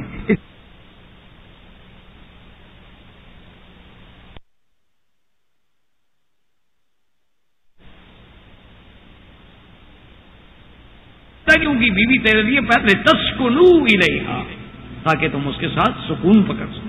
اس لیے علماء نے رکھا کہ جس بیوی سے سکون نہ ملے وہ بیوی نہیں ہو. وہ کوئی اور بلا تو ہوگی لیکن بیوی نہیں ہوگی. لتسکنو الیہا وجعل بینکم، تم دونوں کے درمیان میں کیا، مودۃ و رحمۃ. بھئی ایک لفظ رحمت بھی کافی تھا. یا اگر قرآن کہتا صرف مودہ تو مودہ کا لفظ بھی بڑا جامع معنی لفظ تھا. لیکن قرآن نے جو 3 لفظ مل سکتے تھے نا، تسکین بھی اور بداد بھی اور ترہیم بھی، سکون، مودت و رحمت، اتنا بڑے جامع الفاظ مجھے کائنات کے کسی مذہب میں دکھا دیں. تمام دنیا کو ہم چیلنج کر سکتے ہیں، اناجیل ہیں آپ کے، اور یہودیوں کے پاس ان کی کتابیں ہیں، اور ہندوؤں کے وید ہیں، اور سکھوں کے گرنتھ ہیں، اور بڑی بڑی دنیا کی کتابیں. مجھے دکھائیں کہ کسی نے میاں بیوی کے تعلق کی ان 3 لفظوں میں تعریف کی ہے. اور یہ 3 لفظ کتنے جامع ہیں، کتنے معنی ہیں، یہ ان کو پتا ہے نا کہ جن کو اللہ یہ نعمت نصیب کرتے ہیں. اس لیے حضور نے فرمایا کہ دنیا متاع وخیر متاع الدنیا المرأة الصالحہ. تو اس لیے میں نے عرض کیا کہ اسلام ایک ایسا واقعی نظام ہے کہ اگر وہ صرف نکاح ہو اور طلاق نہ ہو، یا طلاق ہو اور نکاح نہ ہونا، نکاح بھی ہو طلاق بھی ہو. نکاح میں بھی پابندی ہے کہ اعلان ہو، شہود ہو، خطبہ ہو، محق المہر ہو، اس کے بعد باقاعدہ اولیاء الامور کے رضامندی ہو. یہ سارے شرائط ہیں. اسی لیے اللہ نے فرمایا کہ طلاق تو ہے لیکن خبردار، ابغض الحلال عند اللہ الطلاق. اور فرمایا خبردار، کبھی بیوی کو ڈرانے کے لیے بھی طلاق کا لفظ زبان میں نہ لے آنا، کیونکہ ثلاث جدہن جد وحدرہن جد النکاح والطلاق والعتاق. خبردار، یہ کیا طلاق کا لفظ مت لاؤ زبان میں. اچھا اب جناب یہ ہے کہ چلو میاں بیوی میں جھگڑا ہے، کچھ کدورتیں ہیں، کیا کریں؟ فرمایا عاشروہن بالمعروف، فرمایا بھلائی کے ساتھ گزارا کرو. پہن کرے تو منہ نہ ہو سکتا ہے تم جس عورت سے نفرت کر رہے ہو اللہ نے اسی عورت میں تمہارے لیے بہت بڑی خیر رکھی ہو. یعنی بظاہر تم ایک عورت سے نفرت کر رہے ہو، لیکن اسی سے اللہ تمہیں ایک ایسا بچہ عطا فرما دے جو کل کو قیامت تک تمہارا نام روشن کر دے. تو جس عورت کو تم برا سمجھ رہے تھے اسی سے اللہ نے تمہیں خیر دے دی. تو برداشت، حسن عشرت کے ساتھ صبر کرو، حسن معاشرے کے ساتھ صبر کرو، اسی میں بھلائی ہوتی ہے، اسی میں خیر ہوتی ہے. عاشروہن بالمعروف. جیسے کہ مرزا جان جانا رحمت اللہ علیہ جو وقت کے بہت بڑے ولی گزرے ہیں، ان کی بیوی بیچاری بد زبان تھی. انہوں نے اپنے خادم سے، خادم ان کا ایک پٹھان تھا، کہا کہ گھر سے چائے لے آؤ. وہ گیا، اس نے گلی پہ جا کے آواز دی، چائے مانگی. اندر سے بی بی صاحبہ نے جناب 200 گالیاں دی حضرت پیر صاحب کو، اور 100 گالی سنائی چائے مانگنے والے کو. ہر وقت چائے چائے چائے چائے. کیا میں نے ہوٹل کھول رکھا ہے اندر؟ جاؤ پیر صاحب کو کہو خود کھڑے ہو کے بنا لیں. اب وہ پٹھان آدمی جناب وہ واپس آیا تو اس کی آنکھیں سرخ. اس نے کہا استاد حضرت دیکھو یہ تمہارا بیوی ہے؟ اس نے کہا ہاں اور کیا ہے؟ میں نے کہا خدا کا قسم ہمارا بیوی ہوتا ابھی گولی مار. ایسا بد زبان بیوی حضرت گھر میں رکھا ہے. خدا کے لیے پیر صاحب ایسا بیوی کو چھوڑو، ہم اور لائے گا اور دے گا. تو حضرت مسکراتے رہے. جب وہ ٹھنڈا ہو گیا تو فرمایا بھائی کیا ہو گیا؟ انہوں نے کہا حضرت کیا ہو گیا؟ آپ کو بھی گالیاں دیتا ہے، ہمیں بھی گالیاں دیتا ہے، کیسا بیوی ہے؟ ہمارا پٹھان لوگ تو بس گولی سے بات کرتا ہے، عورت اور گالی. انہوں نے کہا وہ تو بچے کھانا خراب ہو گیا. حضرت نے کہا میرے بھائی بات سنو، کیا کروں میں؟ مجھے حل بتاؤ. سمجھدار آدمی ہو ماشاءاللہ تم بھی. اس نے کہا حضرت کیا مشکل کیا تمہارے لیے بھلا؟ ایک بیوی کے بجائے 10 ملے گا، اس کو طلاق. تو حضرت نے فرمایا اچھا اگر میں طلاق لوں تو عدت گزارنے کے بعد وہ کہیں شادی کر سکتی ہے؟ ہاں جی کر سکتی. تو اس نے کہا کہ پھر میں حضور کی حدیث کی مخالفت کروں، ما یحب لنفسک یحب لاخیک ما یکرہ لنفسک یکرہ لاخیک. جو اپنے لیے محبوب رکھتے ہو دوست کے لیے بھی اسی کو محبوب رکھو، جو اپنے لیے برا رکھتے ہو تو دوست کے لیے اسی کو برا سمجھو. جو میرے لیے بری ہے دوسرے کے گلے میں کیسے ڈالوں؟ انہوں نے کہا ہاں استاد یہ تو ہے، یہ تو گڑبڑ ہو گیا. اس نے کہا دوسری بات سنیں، کہ یہ اللہ نے مجھے جو عزت اور مقام دیا ہے، جو مقام دیا ہے اللہ نے مجھے تزکیہ میں، احسان میں، یہ سارا اسی عورت کی وجہ سے ملا ہے کہ یہ بد زبانی کرتی ہے، میں صبر کرتا ہوں، اللہ میرے مدارج اور اونچے کر دیتے ہیں، مجھے تو سب کچھ اس کی وجہ سے مل رہا ہے، اس کو میں چھوڑ دوں؟ عقل کی بات کرو تم، جلے کہیں گے آ گئے مرید ہونے کے لیے. انہوں نے کہا میرے تو مراتب اور مقام سارے اس عورت کی وجہ سے کہ میں اس کی بد زبانی پہ صبر کرتا ہوں اور میرا مولا مجھے اونچا کر دیتے ہیں، تو جو میری ترقی کا ذریعہ اسی کو چھوڑ دوں؟ تو یہ ہوتا ہے حوصلہ کہ طلاق تو ہے لیکن چونکہ اللہ کو مبغوض ہے تو اللہ کے بندے اس کا استعمال نہیں کرتے، وہ ڈرتے کہ ہو سکتا ہے میری غلطی. اب اللہ فرماتے ہیں کہ اگر ایسا عاشروہن بالمعروف، حسن عشرت سے گزارو. حضور نے کیسی پیاری بات کی ہے، اور بالکل خدا کی قسم صدق رسول اللہ، یعنی 100 میں کہتا ہوں 101% سچی ہے کہ حضور نے فرمایا کہ یغلبن الکریم و یغلبہن اللئیم. حضور نے فرمایا عورت ایسی ذات ہے کہ سخی اور شریف پہ تو یہ سوار ہو جاتی ہے، اور اگر خامد کبھی نہ ہو تو وہ اس پہ سوار ہو جاتا ہے. انہوں نے فرمایا عورت ایسی چیز ہے، یہ اللہ کی بندی کو ایسی مٹی سے بنی ہوئی ہے کہ اگر اس کو شریف شوہر مل جائے نا تو بغیر لگام کے اس کے اوپر سوار ہو جاتا ہے، اور اگر آگے کو مل جائے نا جناب کوئی موالی تو وہ اس پہ سوار ہو جاتا ہے، اس سے دب کے رہتی ہے. لیکن حضور نے فرمایا کہ ہم شریف ہی بنیں گے، کب لئیم تو نہیں بن سکتے. آپ نے فرمایا اب یہ تو ہو نہیں سکتا کہ ہم برے بن جائیں، لہذا ہم برداشت کریں. تو اس لیے اسلام نے کہا ہے کہ اگر جھگڑا ہو تو گزارا کرو اور برداشت کرو. اچھا جی اگر برداشت نہیں ہوتا کیا کریں؟ معاملہ حد سے بڑھ گیا، اب کیا کرو؟ فرمایا وَإِنْ خِفْتُمْ شِقَاقَ بَيْنِهِمَا فَبَعَثُوا حَكَمًا مِّنْ أَهْلِهِ وَحَكَمًا مِّنْ أَهْلِهَا إِن يُرِيدَا إِصْلَاحًا يُوَفِّقِ اللَّهُ بَيْنَهُمَا. اب اللہ نے ایک اور راستہ نکالا کہ اگر جھگڑا ہے تو کیا کرو؟ ایک آدمی بیوی کے خاندان سے، ایک آدمی شوہر کے خاندان سے، ان دو کو حکم بناؤ، وہ دونوں مل کے بیٹھیں، غور کریں، دونوں کے معاملات دیکھیں، حالات سنیں، انکوائری کریں، تحقیق کریں. اور اللہ نے فرمایا کہ اگر یہ دونوں کوشش کریں کہ میاں بیوی میں صلح ہو جائے، اور صلح بہت اچھی بات ہے، تو اللہ صلح کرا دیں گے. یعنی جھگڑے کو مٹانے کے لیے حکم بناؤ لیکن طلاق نہ دو. اسلام یہ کہ بھی صلح کر لو، کچھ تم مان لو کچھ وہ مان لے. اچھا اور دو حکم جو ہیں وہ صلح کرانا چاہتے ہیں، اللہ نے فرمایا ہم توفیق دیں گے کہ صلح ہو جائے. اچھا اب یہ بھی خدا نہ خواستہ ناکام ہو گئے، اب حل کوئی نہیں رہا. اب آخری حل کیا ہے؟ طلاق. کہ بھئی اب حکم بھی ناکام، خامد بھی ناکام، ہر ممکن صبر کر کے بھی دیکھ لیا ناکام، غصہ کر کے بھی دیکھ لیا ناکام، اب کیا کریں؟ اب طلاق. لیکن اسلام کہتا ہے کہ یہ نہیں کہ جب چاہو آگے طلاق دے دو. فرماتے ہیں نہ خبردار، سنت کے مطابق طلاق یہ ہے کہ اگر عورت حیض میں ہے یا حیض آنے والا ہے تو انتظار کرو، اس کے حیض کے دن گزر جائیں، وہ عورت حیض سے پاک ہو جائے، اور اس طہر میں جب اس کے پاکی کے دن ہیں تو میاں بیوی آپس میں ملے بھی نہ ہوں تو پھر طلاق دینے کی اجازت ہے، لیکن پھر بھی ایک طلاق. دیکھو اسلام نے کتنی پابندی لگا دی ہے طلاق پہ. یعنی مثلا عورت کے ابھی 8 دن کے بعد ایام آنے والے ہیں، مت طلاق. عورت کو حیض آ گیا ہے، مت طلاق. کیوں؟ جب ایام حیض ہوتے ہیں اور مرد ایک دوسرے کے اتنا قریب نہیں ہوتے جتنا صفائی اور طہر کے دنوں میں قریب ہوتے ہیں، تو اسلام کہتے ہیں ایک تو اس کو سوچنے کا موقع ملے نا، 5 دن 4 دن 8 دن 10 دن، شاید غصہ ٹھنڈا ہو جائے. جب جتنا دن گزرتے جائیں گے تو حالات سدھرتے جائیں گے. اچھا اگر طلاق دینی ہی ہے تو اب حیض کے بعد جب پاک ہو جائے، اچھا اس پاکی میں اگر تم نے آپس میں ملاقات کر لی، اسلام کہتے ہیں طلاق نہ دو. کیا پتہ نطفہ ٹھہر گیا ہو، حمل ہو جائے تو اس کے لیے تو عدت جو ہے مدت وضع حمل ہو جائے گی، وہ تو ایک بہت بڑی تکلیف میں مبتلا ہو جائے گی عورت. پھر بھی طلاق نہ دو.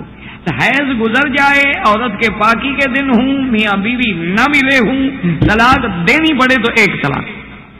اچھا اس ایک طلاق کو کیا کہا جاتا ہے شریعت میں؟ طلاق رجعی. طلاق رجعی کا معنی کیا ہوتا ہے کہ طلاق دینے کے بعد مثلا خاوند نے طلاق دے دی اور ایک طلاق تھی، طلاق رجعی تھی، اب اس کو 2 دن بعد 4 دن بعد 10 دن بعد 8 دن بعد، اور طلاق رجعی میں عورت کہاں رہے گی؟ خاوند کے گھر میں جہاں تھی. اس کو آپ نکال نہیں سکتے، کیوں؟ وہ سامنے رہے، دور ہو جائے گی تو آنکھ ہو جل پہاڑ ہو جل. لیکن یہ ہے اگر سامنے ہوگی تو کسی وقت انسان کی مودت و محبت اور شفقت جو ہے وہ یاد آئے گی. تو اب یہ ہے کہ اسلام یہ کہتا ہے کہ بھئی یہ آمنے سامنے ہوں اور رہے، اور عدت جو ہے اس کی 3 حیض گزرنے تک عدت ہے. اس کے اندر اگر خاوند کی طبیعت ٹھیک ہو گئی ہے، راضی ہو گیا، بیوی بھی راضی ہو گئی، اس نے بھی سمجھ لیا کہ طلاق کے بعد بڑے مشکلات ہیں، تو کیا ہے، انہوں نے کہا کہ بس کہہ دو میں نے رجوع کیا، بس بات ختم، پھر وہ تمہاری بیوی ہے. اچھا بیوی سامنے نہ ہو پھر بھی تم نے کہہ دیا جی میں نے رجوع کر لیا، بس رجوع ہو گیا، سامنے ہو نہ ہو. اچھا ایک آدمی نے یہ کیا کہ اس نے زبان سے تو نہیں کہا، جا کے اپنی بیوی کو پکڑ لیا، کٹھے سو گئے، رجوع ہو گیا. اس نے اپنے دوستوں کے سامنے کہہ دیا کہ یار میں نے بیوی کو طلاق دی تھی بے وقوفی کی، لیکن میں نے رجوع کر لیا، رجوع ہو گیا، خلاص تمہاری بیوی. تو اسلام دراصل کیا چاہتا ہے کہ طلاق نہ ہو، میاں بیوی کے درمیان میں طلاق واقع ہی نہ ہو. اچھا اگر بفرض محال اس کے بعد بھی مسئلہ حل نہیں ہوا، خاوند طلاق دینا چاہتا ہے تو پھر طلاق دے، پھر بھی ایک طلاق، تاکہ طلاق جو ہے بائن ہو جائے، تاکہ اگر وہ رجوع کرنا چاہے رجوع کر سکے. اچھا فرض محال عدت گزر گئی، عدت میں رجوع نہیں کیا، جب عدت میں رجوع نہیں کیا تو بھی اب کیا کرے، نکاح کر لو دوبارہ. اچھا اب نکاح کرنے کے لیے کوئی وہ پہلے والا نکاح تو ہے نہیں کہ اس کے لیے اہتمام کیا جائے اور تقاریب کی جائیں اور دوستوں کو دعوتیں دی جائیں اور خوشیاں منائی جائیں.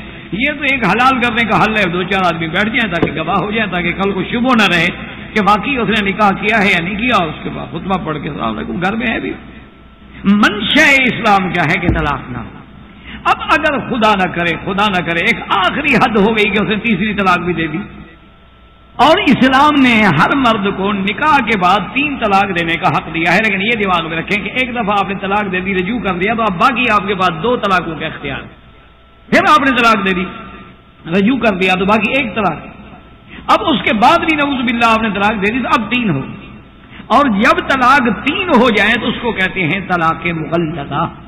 طلاق مغلظہ کہ بھئی اب وہ عورت مستقلاً تم پہ حرام ہو گئی ہے، اب عدت گزرنے کے بعد بھی وہ تیری بیوی نہیں بن سکتی، حتی تنکح زوجا غیرہ، جب تک کہ کسی دوسری جگہ شادی کرے، اس کے بعد وہ پھر پہلے شوہر کے پاس لوٹے ورنہ نہیں ہو. اب یہ علمی مسائل ہیں کہ بھئی ایک آدمی نے ایک وقت میں 3 طلاق دی، ایک مجلس میں 3 طلاق دی، وہ 3 ہوں گی، ایک ہوگی. احناف کے نزدیک 3 ہوں گی، بعض اہل حدیث علماء کے نزدیک جو ہے وہ 1 ہوتی ہے اگر مجلس 1 ہو. بہرحال میرے کہنے کا مقصد سمجھیں کہ اگر خدا نخواستہ 3 طلاقیں ہو جائیں تو اب قرآن کا مسئلہ ہے کہ فلا تحل له من بعد حتى تنكح زوجا غيره، کہ اب وہ پہلے خامن پہ حلال نہیں ہو سکتی جب تک کہ کسی اور مرد سے شادی نہ کرے، جس کو عرف عام میں کہتے ہیں حلالہ، کہ وہ پہلے کے لیے حلال ہی نہیں ہو سکتی. اچھا اب جناب اس پر بھی مستشرقین نے اور آدائے اسلام نے، آدائے دین نے بڑا شور مچایا کہ جناب دیکھو یہ کیسا اسلام کا قانون ہے کہ 3 طلاقیں تو مرد نے دی ہیں، ظلم تو مرد نے کیا ہے، لیکن سزا بیچاری عورت کو مل رہی ہے کہ اگر وہ پہلے خاوند کے ساتھ جانا چاہتی ہے تو جناب پہلے کسی اور سے شادی کرے، کسی اور کی بیوی بنے، اس کے ساتھ رات گزارے، اور وہ نکاح جو ہے صرف پیپر یعنی اگریمنٹ نہ ہو کہ کاغذی اگریمنٹ کر لو اپنے گھر میں، نہیں باقاعدہ نکاح ہو، بیوی بنے، اور حضور نے فرمایا تھا تجھی کا اصیلت ہو، اس سے جمع کرے، فائدہ اٹھائے، پھر حلال ہو. تو کہتے ہیں کہ جناب دیکھو اسلام کا عجیب قانون کہ طلاق تو دی ہے مرد نے، غلطی مرد نے کی ہے کہ 1 طلاق دے سکتا تھا، 2 دے سکتا تھا، 3 کیوں نہیں؟ اگر 3 دی ہیں تو مرد کا تو کچھ بھی نہیں بگڑا، سزا عورت کو مل رہی ہے کہ جناب ایک اور مرد کے ساتھ شادی کرو. لیکن اگر کوئی اسلام کو سمجھنا نہ چاہے تو اس میں اسلام کا تو قصور نہیں، سمجھنے والے کا قصور ہے. بات کو سمجھو، ایک مرد نے 3 طلاق دے دی، اب اسلام کہتا ہے کہ یہ عورت پہلے خاوند پہ حلال نہیں ہوگی جب تک کہ کسی دوسرے خاوند سے شادی نہ کرے. اسلام کا منشا کیا ہے کہ پہلے کے پاس نہ جائے واپس. بات کو سمجھیں، اسلام کہتا ہے کہ پہلے آدمی کے پاس، پہلے شوہر کے پاس یہ نہ جائے جس بدبخت نے تمہاری توہین کی، بے عزتی کی، 1 کے بجائے 3 طلاق دی، پھر اسی کے پاس جانا چاہتی ہو. اسلام یہ چاہتا ہے کہ جس نے تیری توہین کی ہے چھوڑ دو اس کو. اچھا اب تم خود جانا چاہتی ہو، پھر سزا بھگتو. اسلام تو نہیں کہتا نا کہ پہلے شوہر سے شادی کرو، اس نے طلاق دے دی، بات ختم ہو گئی، جہاں مرضی ہے جاؤ شادی کر. اب اسی کے بعد تم لوٹنا چاہتی ہو تو ظلم تم اپنے اوپر کر رہی ہو کہ اسلام کر رہا ہے. اسلام پھر بھی تمہیں بچانا چاہتا ہے کہ تم بے وقوفی کر کے ایک بل سے سوراخ سے ڈسنے کے بعد پھر اسی کے پاس جا رہی ہو، بے وقوف کے پاس، اسی ظالم کے پاس پھر جا رہی ہو، اسلام کہتے نہیں ایسے میں تمہیں نہیں جانے دوں گا، پہلے شادی کرو۔ اچھا اس میں بھی اسلام نے بتا دیا کہ یہ پیپر ایگریمنٹ نہیں کرنا، ایک رات والی شادی نہیں کرنا۔ لعن اللہ المحلل والمحلل لہ، جو حلال کرنے کے لیے کسی عورت سے شادی کرتا ہے کہ چلو جی مجھے پیسے بھی دیں، عورت کے رات میرے ساتھ شادی بھی کرا دیں اور رات میں انجوائے بھی کر لوں گا، کل میں طلاق دے دوں گا، اللہ کے نبی نے فرمایا اس پہ لعنت ہے، کرانے والے پر بھی اور کرنے والے پر۔ کیا یہ کوئی سرکاری سانٹ رکھا ہوا ہے لوگوں کی عورتوں کو حلال کرنے کے لیے؟ آپ نے فرمایا خبردار، ایسے لوگوں پہ اللہ کی لعنت ہو، اللہ کی پھٹکار ہو۔ لعنت سمجھو کہ اس میں شیطان ابلیس پر سب سے پہلی سزا جو اللہ نے جاری کی، ان علیک لعنتی الی یوم الدین، وہی لعنت اللہ نے اس شخص پہ بھیجی۔ معنی یہ ہے کہ دوسری جگہ شادی کرے، باقاعدہ شادی سمجھ کے کرے، نکاح سمجھ کے کرے، اپنے ارادے سے کرے، پھر وہ شخص اپنے منشے سے چھوڑے تو ٹھیک ہے، ورنہ نہیں، وہ اپنے منشے سے طلاق دے، اس کی مرضی نہ دے، اس کی مرضی۔ بلکہ اس کی اگر یہ نیت تھی کہ میں صرف ایک رات کے لیے نکاح کر رہا ہوں تو بعض علماء کہتے ہیں نکاح ہوا ہی نہیں، جب نکاح ہی نہیں ہوا تو پہلے شوہر کے لیے کیسے حلال ہوگی؟ تو اب جناب اسلام کا سمجھیں، اسلام چاہتا ہے کہ جس بندے نے 3 طلاقیں دی ہیں اس کے پاس واپس نہ جاؤ، وہ پھر بھی بے وقوفی کر سکتا ہے۔ باقی تم کہتے ہو کہ جی عورت پہ زیادتی ہوگی تو عورت تو خود آنا چاہتی ہے نا، اس زیادتی کرنے والے کے پاس نہ جائے تو کوئی شادی کرنے کی ضرورت نہیں۔ اچھا دوسری بات یہ سمجھیں کہ یہ کہنا کہ جی عورت پر تو بڑا ظلم ہوتا ہے، دوسری شادی کرے پھر وہ اس کو طلاق دے، تو اگر کوئی شریف اور باغیرت مرد ہو جو اس کی بیوی رہ چکی ہو، کیا اس کے لیے آسان ہے کہ اب وہی اس کی بیوی دوسرے کے ساتھ رات گزارے؟ لیکن شرط یہ ہے کہ غیرت ہو۔ اگر غیرت ہی نہ ہو تو پھر تو خدا کے فضل سے بیوی میاں دونوں معزز ہیں، اسے غصہ نہیں آتا، اسے غیرت نہیں آتی۔ ورنہ اگر غیرت ہو تو وہ خامن تو آگ پہ جل مرتا ہے کہ میری بیوی آج دوسرے کے بستر پہ ہوگی، کاش میں 3 طلاقیں نہ دیتا تو یہ وقت نہ دیکھنا پڑتا، کاش میں اللہ کے رسول کی مخالفت نہ کرتا اور میں 1 طلاق پہ رہتا یا میں 2 طلاق پہ رہتا تو مجھے یہ وقت نہ دیکھنا پڑتا، تو سزا تو دونوں کو مل رہی۔ تو اس لیے اللہ تبارک و تعالیٰ نے باقاعدہ قرآن پاک میں جہاں نکاح کے احکامات بیان فرمائے ہیں وہاں اللہ تبارک و تعالیٰ نے باقاعدہ طلاق کے بھی احکامات بیان۔ اچھا اب اسی طرح یہ بھی دیکھ لو کہ اسلام کی کتنی وسیع النظر ہے۔ اسلام یہ کہتا ہے کہ تم اگر کسی لڑکی سے شادی کرنا چاہتے ہو اور تمہاری پہلے ایک شادی ہے، تو آج کل جیسے ہمارے ہاں انڈو پاک میں یہ رواج ہے نا جی کہ آپ دوسری شادی کرنا چاہیں تو وہ کہتے ہیں جی ہماری شرط یہ ہے پہلے بیوی کو طلاق دو پھر ہم لڑکی دیں گے، ورنہ ہم نہیں دیتے، پہلی بیوی کو چھوڑو۔ تو حضور صلی اللہ علیہ وسلم نے فرمایا ایسی عورتوں پہ بھی اللہ کی لعنت ہے کہ جو اپنی ایک بہن کو پہلے اس کے خامن سے محروم کر کے اس کے گھر میں آنا چاہتی ہے، یہ کہاں کی انسانیت ہے؟ اور اگر تیرے کہنے سے وہ پہلی بیوی کو طلاق دے سکتا ہے تو کل تیسری کے کہنے سے تمہیں بھی طلاق دے سکتا ہے، یہ کون سا تم کو عقل بندی کا فیصلہ کر رہی ہے؟ اس لیے اسلام نے اس بات سے بھی منع کیا ہے کہ کوئی عورت خبردار یہ مطالبہ نہ کرے کہ جی پہلی عورت کو طلاق دے۔ اچھا اب اسی طرح ایک اور شکل ہے کہ میاں اور بیوی کا گزارا نہیں ہوتا لیکن خامن طلاق دینا نہیں چاہتا، یعنی میاں اور بیوی کے نشوز میں اختلافات میں حالات اس مقام پہ پہنچ گئے ہیں کہ اب دونوں کا گزارا نہیں ہو سکتا، کیونکہ اب وہ دونوں حقوق زوجی دیکھیں نا جی، میاں بیوی حقوق تو تب ادا کریں گے نا جب محبت ہو، جب مودت ہو، جب آپس میں رحمت ہو، جب ایک دوسرے سے انڈرسٹینڈنگ ہو، ایک دوسرے پہ اعتماد ہو، ایک دوسرے کا آدمی صحیح معنی میں رفیق ہو، وہ رفیق حیات ہو، تب ہے نا۔ اگر دلوں میں نفرت ہو تو پھر کیا حقوق؟ آدمی کو دیکھتے ہوئے ہی نفرت ہو، بات کرنے سے بھی نفرت ہو تو حقوق بیچاری کیا ادا کرے گی یا خامد کیا حقوق ادا کرے گی؟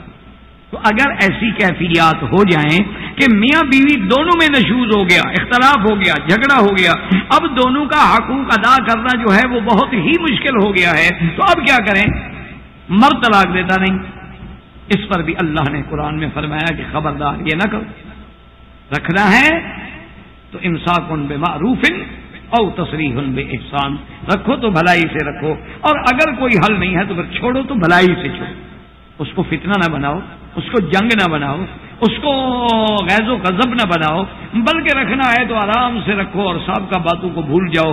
اللہ تبارک و تعالیٰ تمہارے دلوں میں پھر مودت کو پیدا کر دیں گے۔ اور اگر کوئی ایسے حالات ہو گئے ہیں کہ تم چھوڑنے پہ مجبور ہو، تصریح بے احسان، ان پہ احسان کے ساتھ چھوڑو۔ حتیٰ کہ شریعت یہ بھی حکم دیتی ہے کہ دیکھو اگر تم نے طلاق دے دی ہے اس کو، تو جو کچھ اس کو دے چکے ہو، جو حق المہر دیا ہے، جو تم نے کوئی ہدایہ دیے ہیں، جو تم نے کوئی چیز دی ہے، اس سے واپس نہ کرو۔ کیوں کہ دیکھو پہلے تم ایک دوسرے کے شوہر بیوی تھے، تمہارے درمیان میں مودت و مسکنت کا ایک رشتہ قائم تھا۔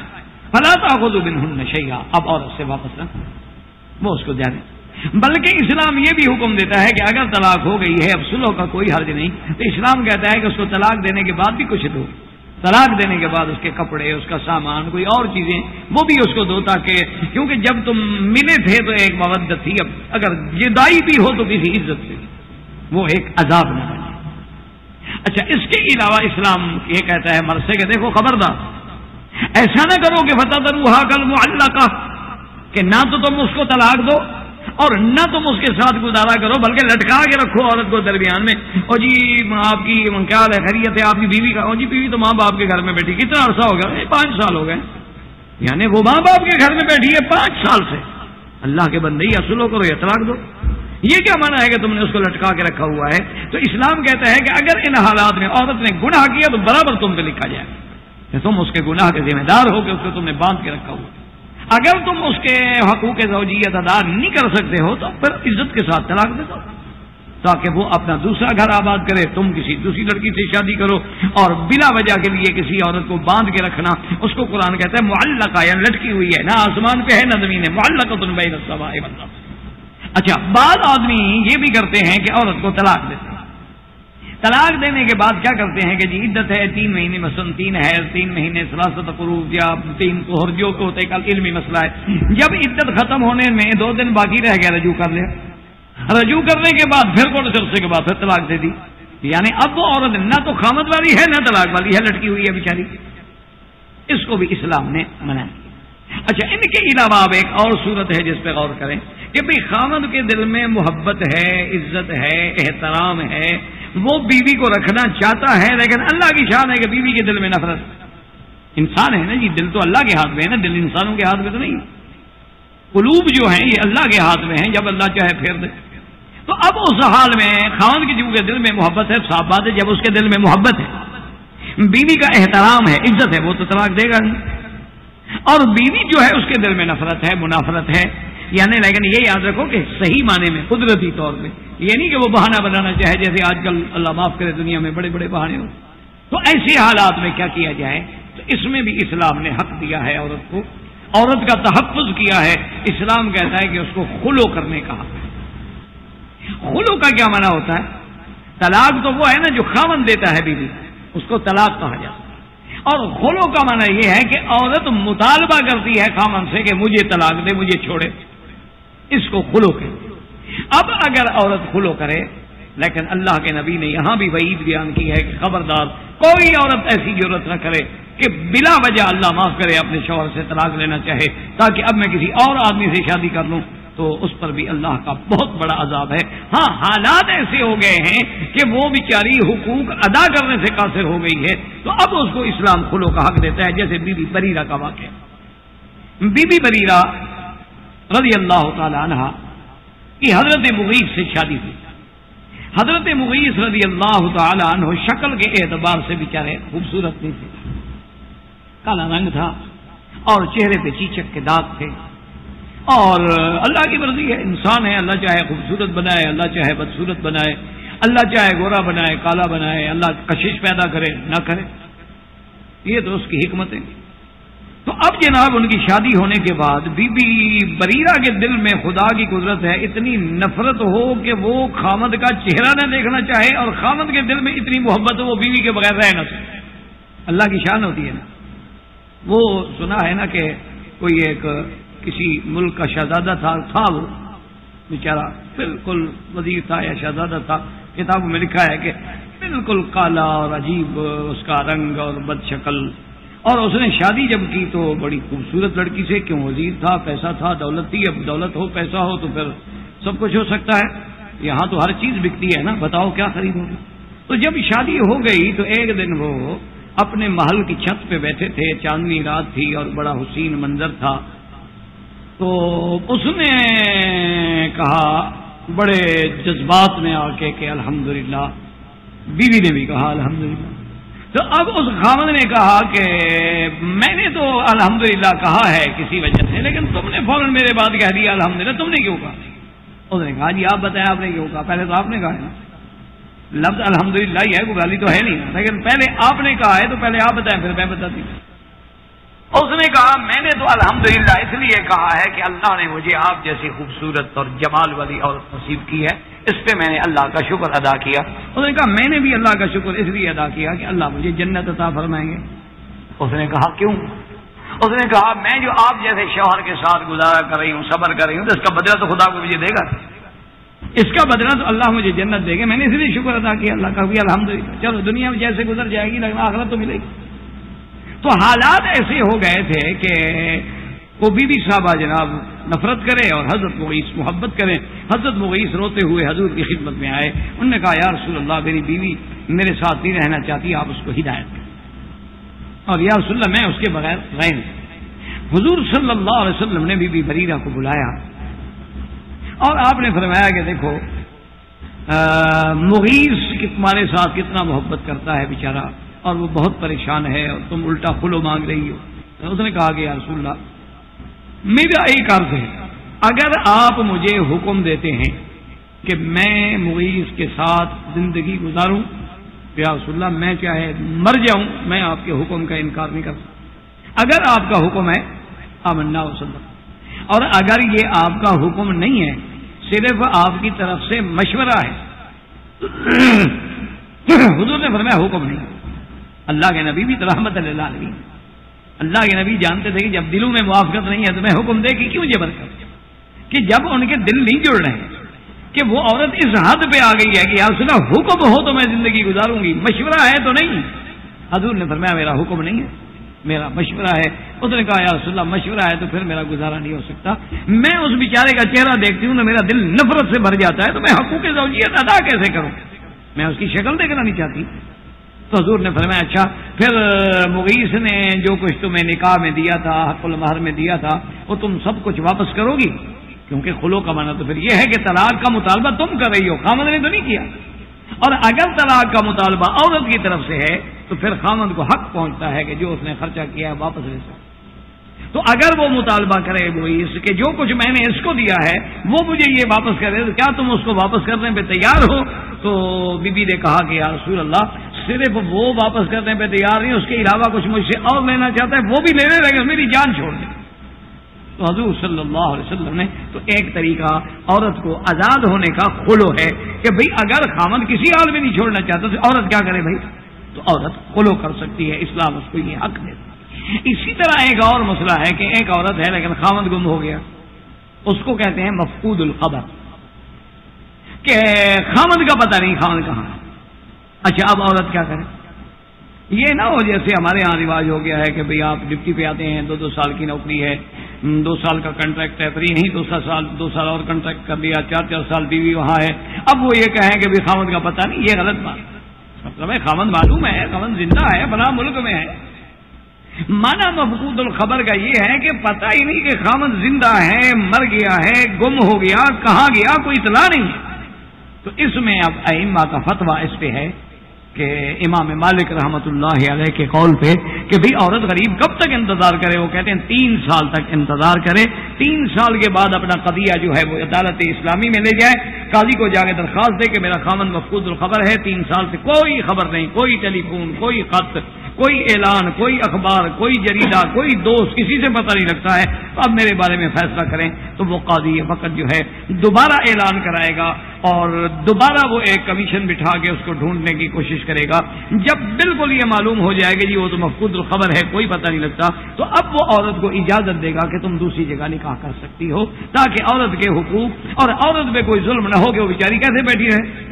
تو اسلام نے جہاں نکاح کے احکام دیے ہیں، یاد رکھو کہ جہاں نکاح کے احکام ہیں وہاں یہ نہیں کہہ دیا کہ جو جب چاہو طلاق دے دو، جب چاہو طلاق دے دو، نا، طلاق کے بھی احکام۔ اور 7 جہاں طلاق کے احکام ہیں وہاں اچھا اب یہ بھی ایک مسئلہ ہے کہ مثلا ایک عورت کا نکاح ہوتا، نکاح ہونے کے بعد ابھی وہ عورت خامد کے گھر میں نہیں گئی، رخصتی نہیں ہوئی، نکاح تو ہو گیا لیکن رخصتی نہیں ہوئی، اور رخصتی نہ ہونے سے قبل طلاق ہو گئی۔ ایسے کئی حالات ہوتے ہیں کہ نکاح ہو جاتا ہے، بعد میں جھگڑے ہو جاتے ہیں خاندان میں، پھر طلاق ہو جاتی ہے۔ تو اب اس کا کیا ہے؟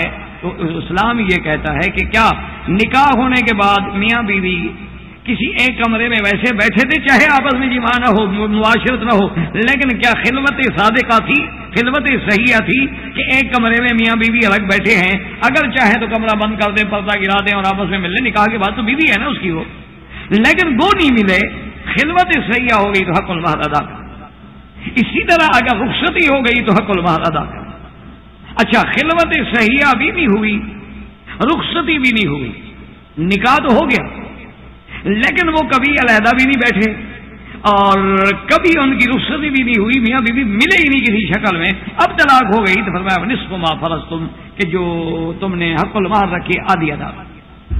کیوں؟ تمہاری بیوی تو بنی ہے نا، وہ نکاح تو ہوا ہے نا، اب وہ غریب متعلقہ تو کہلائے گی۔ اسلام نے کتنی بڑی رعایت کہ اب بھی نصف المہر ادا۔ اچھا اسی طریقے سے اسلام نے یہ بھی حق دیا ہے، مثلا نکاح ہوا، رخصتی نہیں ہوئی، خامد مر گیا تو اس کی بیوی ہے، اس کی وارث ہے جائیداد کی، یاد رکھیے مسئلہ، کیونکہ نکاح تو ہو گیا نا، اس کی بیوی بن گئی ہے تو وہ اس کی جائیداد کی بھی وارث ہے اور عدت بھی گزارے گی۔ عدت کا معنی جو ہے ہاں مدخولہ نہ ہو تو پھر عدت نہیں ہوگی، اگر مدخولہ ہے تو عدت ہوگی، اور عدت کیا ہے کہ 4 مہینے 10 دن۔ اب آپ دیکھیں کہ اسلام نے میاں بیوی کے رشتے کو کتنا عظمت بخشی ہے کہ باپ مر جائے، ماں مر جائے، بہن مر جائے، بیٹی مر جائے، بیٹا مر جائے، صرف 3 دن، یعنی 100 کے دن کتنے ہیں؟ صرف 3، یعنی بڑے سے بڑا رشتہ باپ ہے، بھائی ہے، بیٹا ہے، بہن ہے اور بھانجی ہے، مامی ہے، چچی ہے، مر گئی ہے، 3 دن ادا کے دن جو ہے صرف 3 دن کے بعد کوئی ادا۔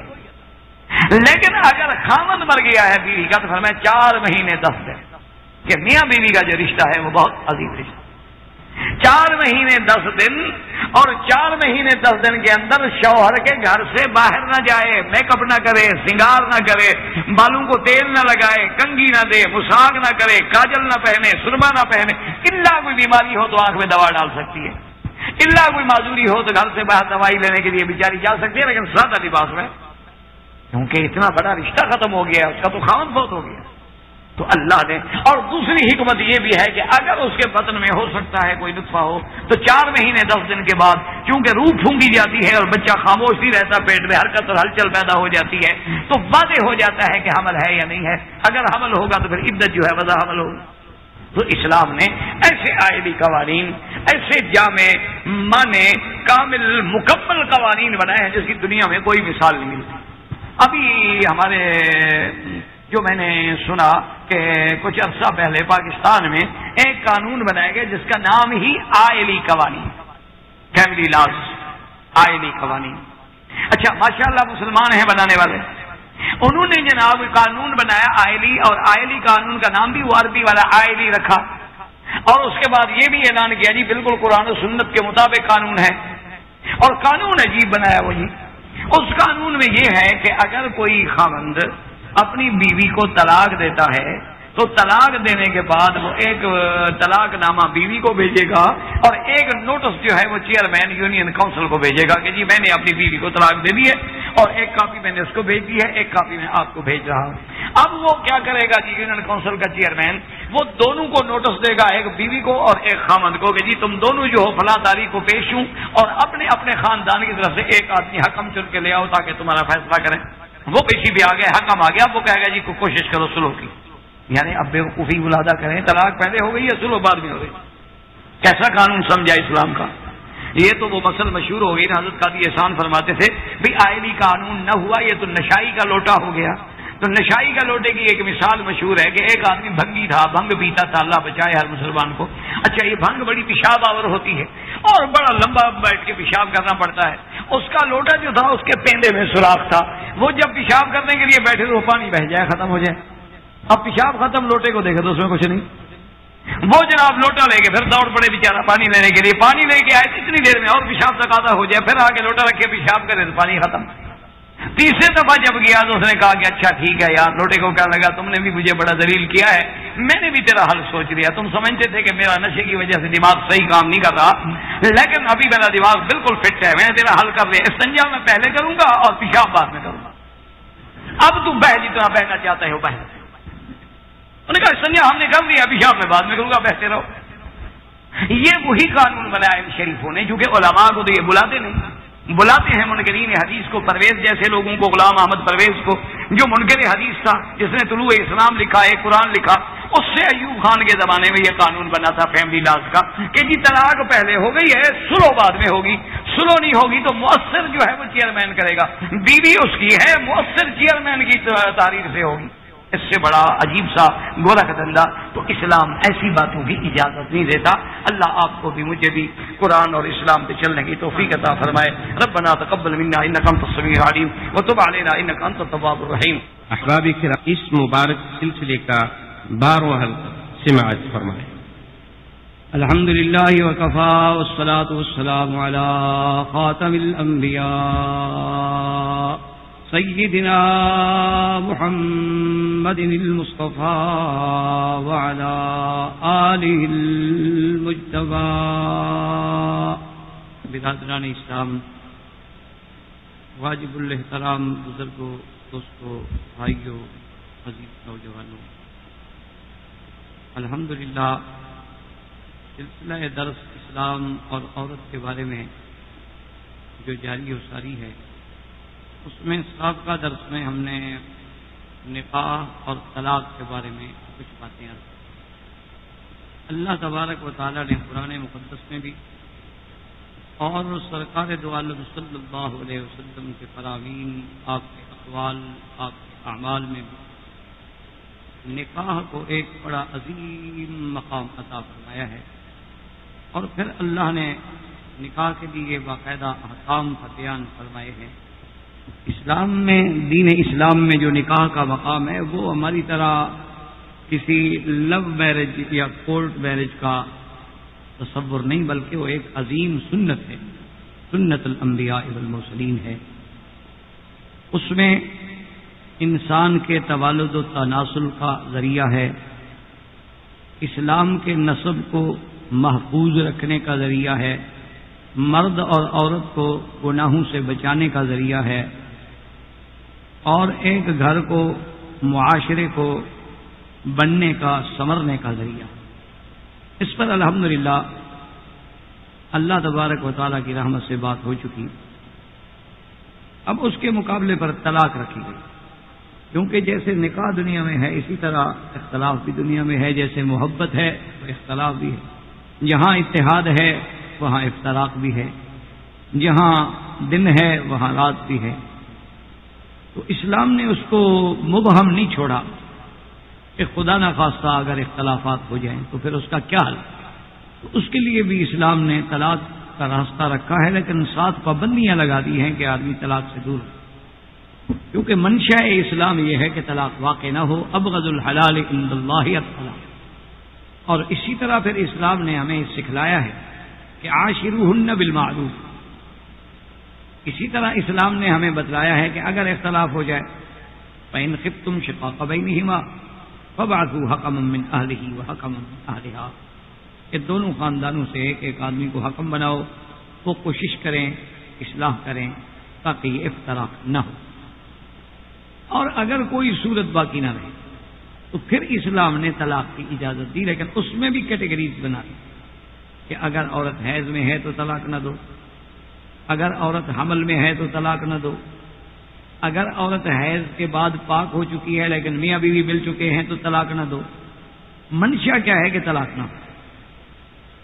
اس کے بعد پھر یہ بھی کہہ دیا کہ طلاق دینی بھی ہے تو طلاق رجعی دو، ایک طلاق دے، اور ایک طلاق کے بعد عدت تک عورت اسی مکان میں رہے گی، اور ایک طلاق کے بعد رجوع کرنے کا حق ہے، کسی وقت بھی سلو ہو سکتی ہے، اور رجوع کرنے کو کوئی ایسا مسئلہ نہیں بنایا کہ کورٹ میں جائیں اور پیپر لائیں اور درخواست دیں اور عدالت سے سینکشن لیں، نہیں، اس کا انہوں نے کہہ دیا ہم نے رجوع، بات ختم ہو۔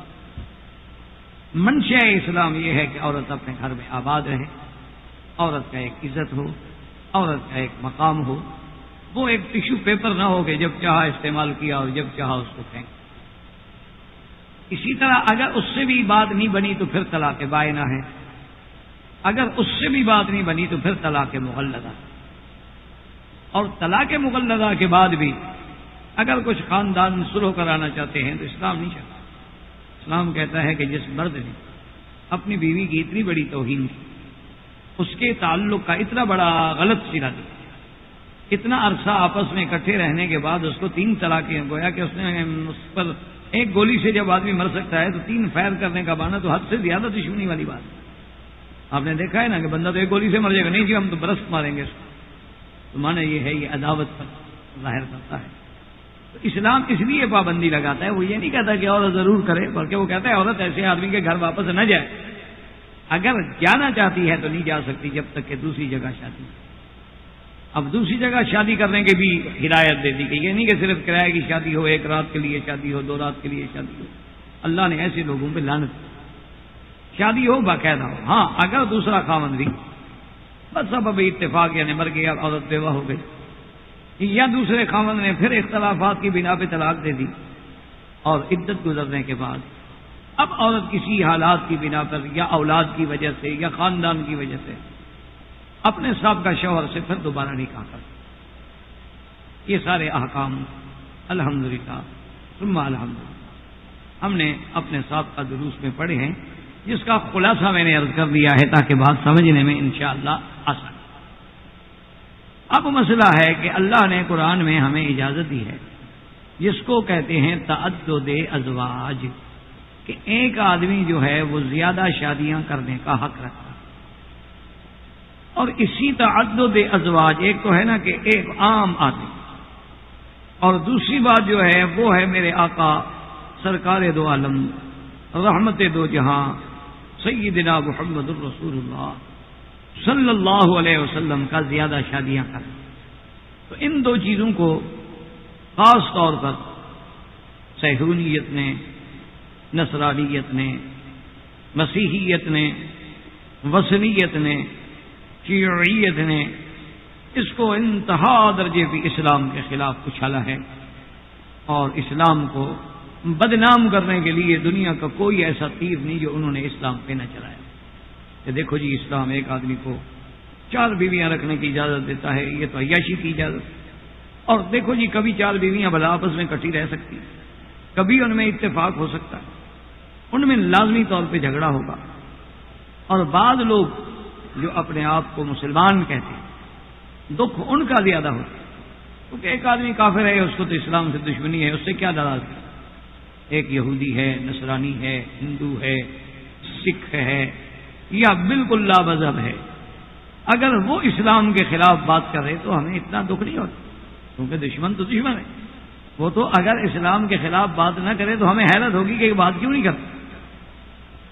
لیکن افسوس ان لوگوں پہ ہوتا ہے جو موجودہ دور میں اپنے آپ کو مفکر اسلام بھی کہلاتے ہیں، اپنے آپ کو بہت بڑا اسکالر بھی سمجھتے ہیں، اور یورپ سے متاثر ہیں، ان کی تہذیب سے اتنا متاثر ہیں کہ اسلام کی اور قرآن کی من مانی تعبیروں سے ایسے معانی نکالتے ہیں کہ جی یورپی خوش ہو جائے، اور مسلمانوں کو یہ کہتے ہیں دیکھو جی ہم نے تو یہ بات اس لیے کی ہے کہ دشمن کو جواب دیا جا سکے۔ قرآن مقدس کی آیات مبارک کے بارے میں ایک لوگوں میں کنفیوژن پیدا کی ہے، کنفیوز کر دیا ہے لوگوں کو کہ جی اسلام کہتا ہے 4 شادیوں کی اجازت ہے، لیکن اگر عدل نہ کر سکو تو پھر نہیں، اگر عدل نہ کر سکو تو پھر ایک۔ اچھا دوسری جگہ قرآن کہتا ہے کہ وَلَن تَعْدِلُوا وَلَن تَسْتَطِيعُوا أَن تَعْدِلُوا بَيْنَ النِّسَاءِ وَلَوْ حَرَصْتُمْ۔ قرآن کہتا ہے تم جتنا بھی زور لگا لو عورتوں کے درمیان عدل کر ہی نہیں سکتے۔ کہتا ہے کہ جب قرآن نے ہمیں خود کہہ دیا کہ عدل نہیں کر سکتے، اور دوسری بیوی کی اجازت تو تب تھی کہ جب عدل کر سکتے، اس کا معنی یہ ہے کہ وہ اجازت ہے ہی نہیں، تو لہذا ہر آدمی جو ہے لہذا ایک شادی، کیونکہ قرآن پاک نے صراحت سے کہہ دیا ہے کہ تم جتنا چاہو، جتنی کوشش کرو، جتنی اس بات پہ تمہیں حرص ہو، لیکن تم ہرگز عدل نہیں کرو۔ جب قرآن کہتا ہے کہ عدل نہیں کر سکتے ہو تو معنی یہ ہے کہ دوسری شادی بھی نہیں کر سکتے. لہٰذا انہوں نے قرآن پاک کی تفسیروں کو اور قرآن پاک کی آیات کو اس انداز میں بگاڑ دیا اور تاثر یہ دیا کہ جی ہم نے یورپین لوگوں کو، ہم نے باہر کی دنیا کو دیکھو ایک ایسا جواب دیا ہے جو قرآن کے اندر موجود ہے اور وہ خاموش ہو گئے. انہوں نے کہا پھر قرآن بھی تو اس کا معنی یہ ہے کہ تعدد ازواج کی اجازت نہیں دیتا. لیکن ایک طرف جواب دینے کا معنی یہ نہیں ہوتا کہ آپ ایک جواب ایسا دے دیں کہ فوراً وقتی طور پر کسی مرض کو دبا دیا جائے. جیسے بحیثیت آپ کے چونکہ یہاں ڈاکٹر حضرات ہیں، آپ کے ہی یہ پروگرام ہے انشاءاللہ، اور تو آپ جانتے ہیں کہ جیسے آپ کسی بیماری کو زبردستی ہے کوئی بڑے سے بڑا سخت قسم کا اینٹی بایوٹک دے کے دبا دیں لیکن مرض تو ختم نہیں ہوگا، اس کا استیصال کلی تو نہیں ہوگا. تو وہ یہ کہتے ہیں کہ جی ہم نے جواب دینے کا معنی یہ تو نہیں ہوتا نا کہ ایک طرف جواب دے کہ اسلام کی پوری عمارت کو گرا دو. تو اگر معنی یہ ہے کہ کوئی عدل نہیں کر سکتا، صرف ایک شادی ہو تو پھر 4 شادیوں کی اجازت دینے کا کیا مطلب ہے؟ اور پھر حضور صلی اللہ علیہ وسلم کا اتنے نکاح کرنے کا کیا مطلب ہے؟ اور پھر قرآن پاک کے آنے کے بعد، دین اسلام کے آنے کے بعد آج تک امت میں یہ تعامل چلا رہا ہے، کسی کی 2 بیویاں ہیں، کسی کی 3 ہیں، کسی کی 4 کا مطلب یہ سارے قرآن کے مخالف ہیں. یعنی اتنی حضور کی امت کو نعوذ باللہ اسلام کا مخالف بنا دینا کہ جی ہم نے تو ان کو جواب دے دیا ہے. جواب دینے کا معنی یہ تو نہیں ہوتا. جیسے ایک بڑے مشہور قسم کے مفکر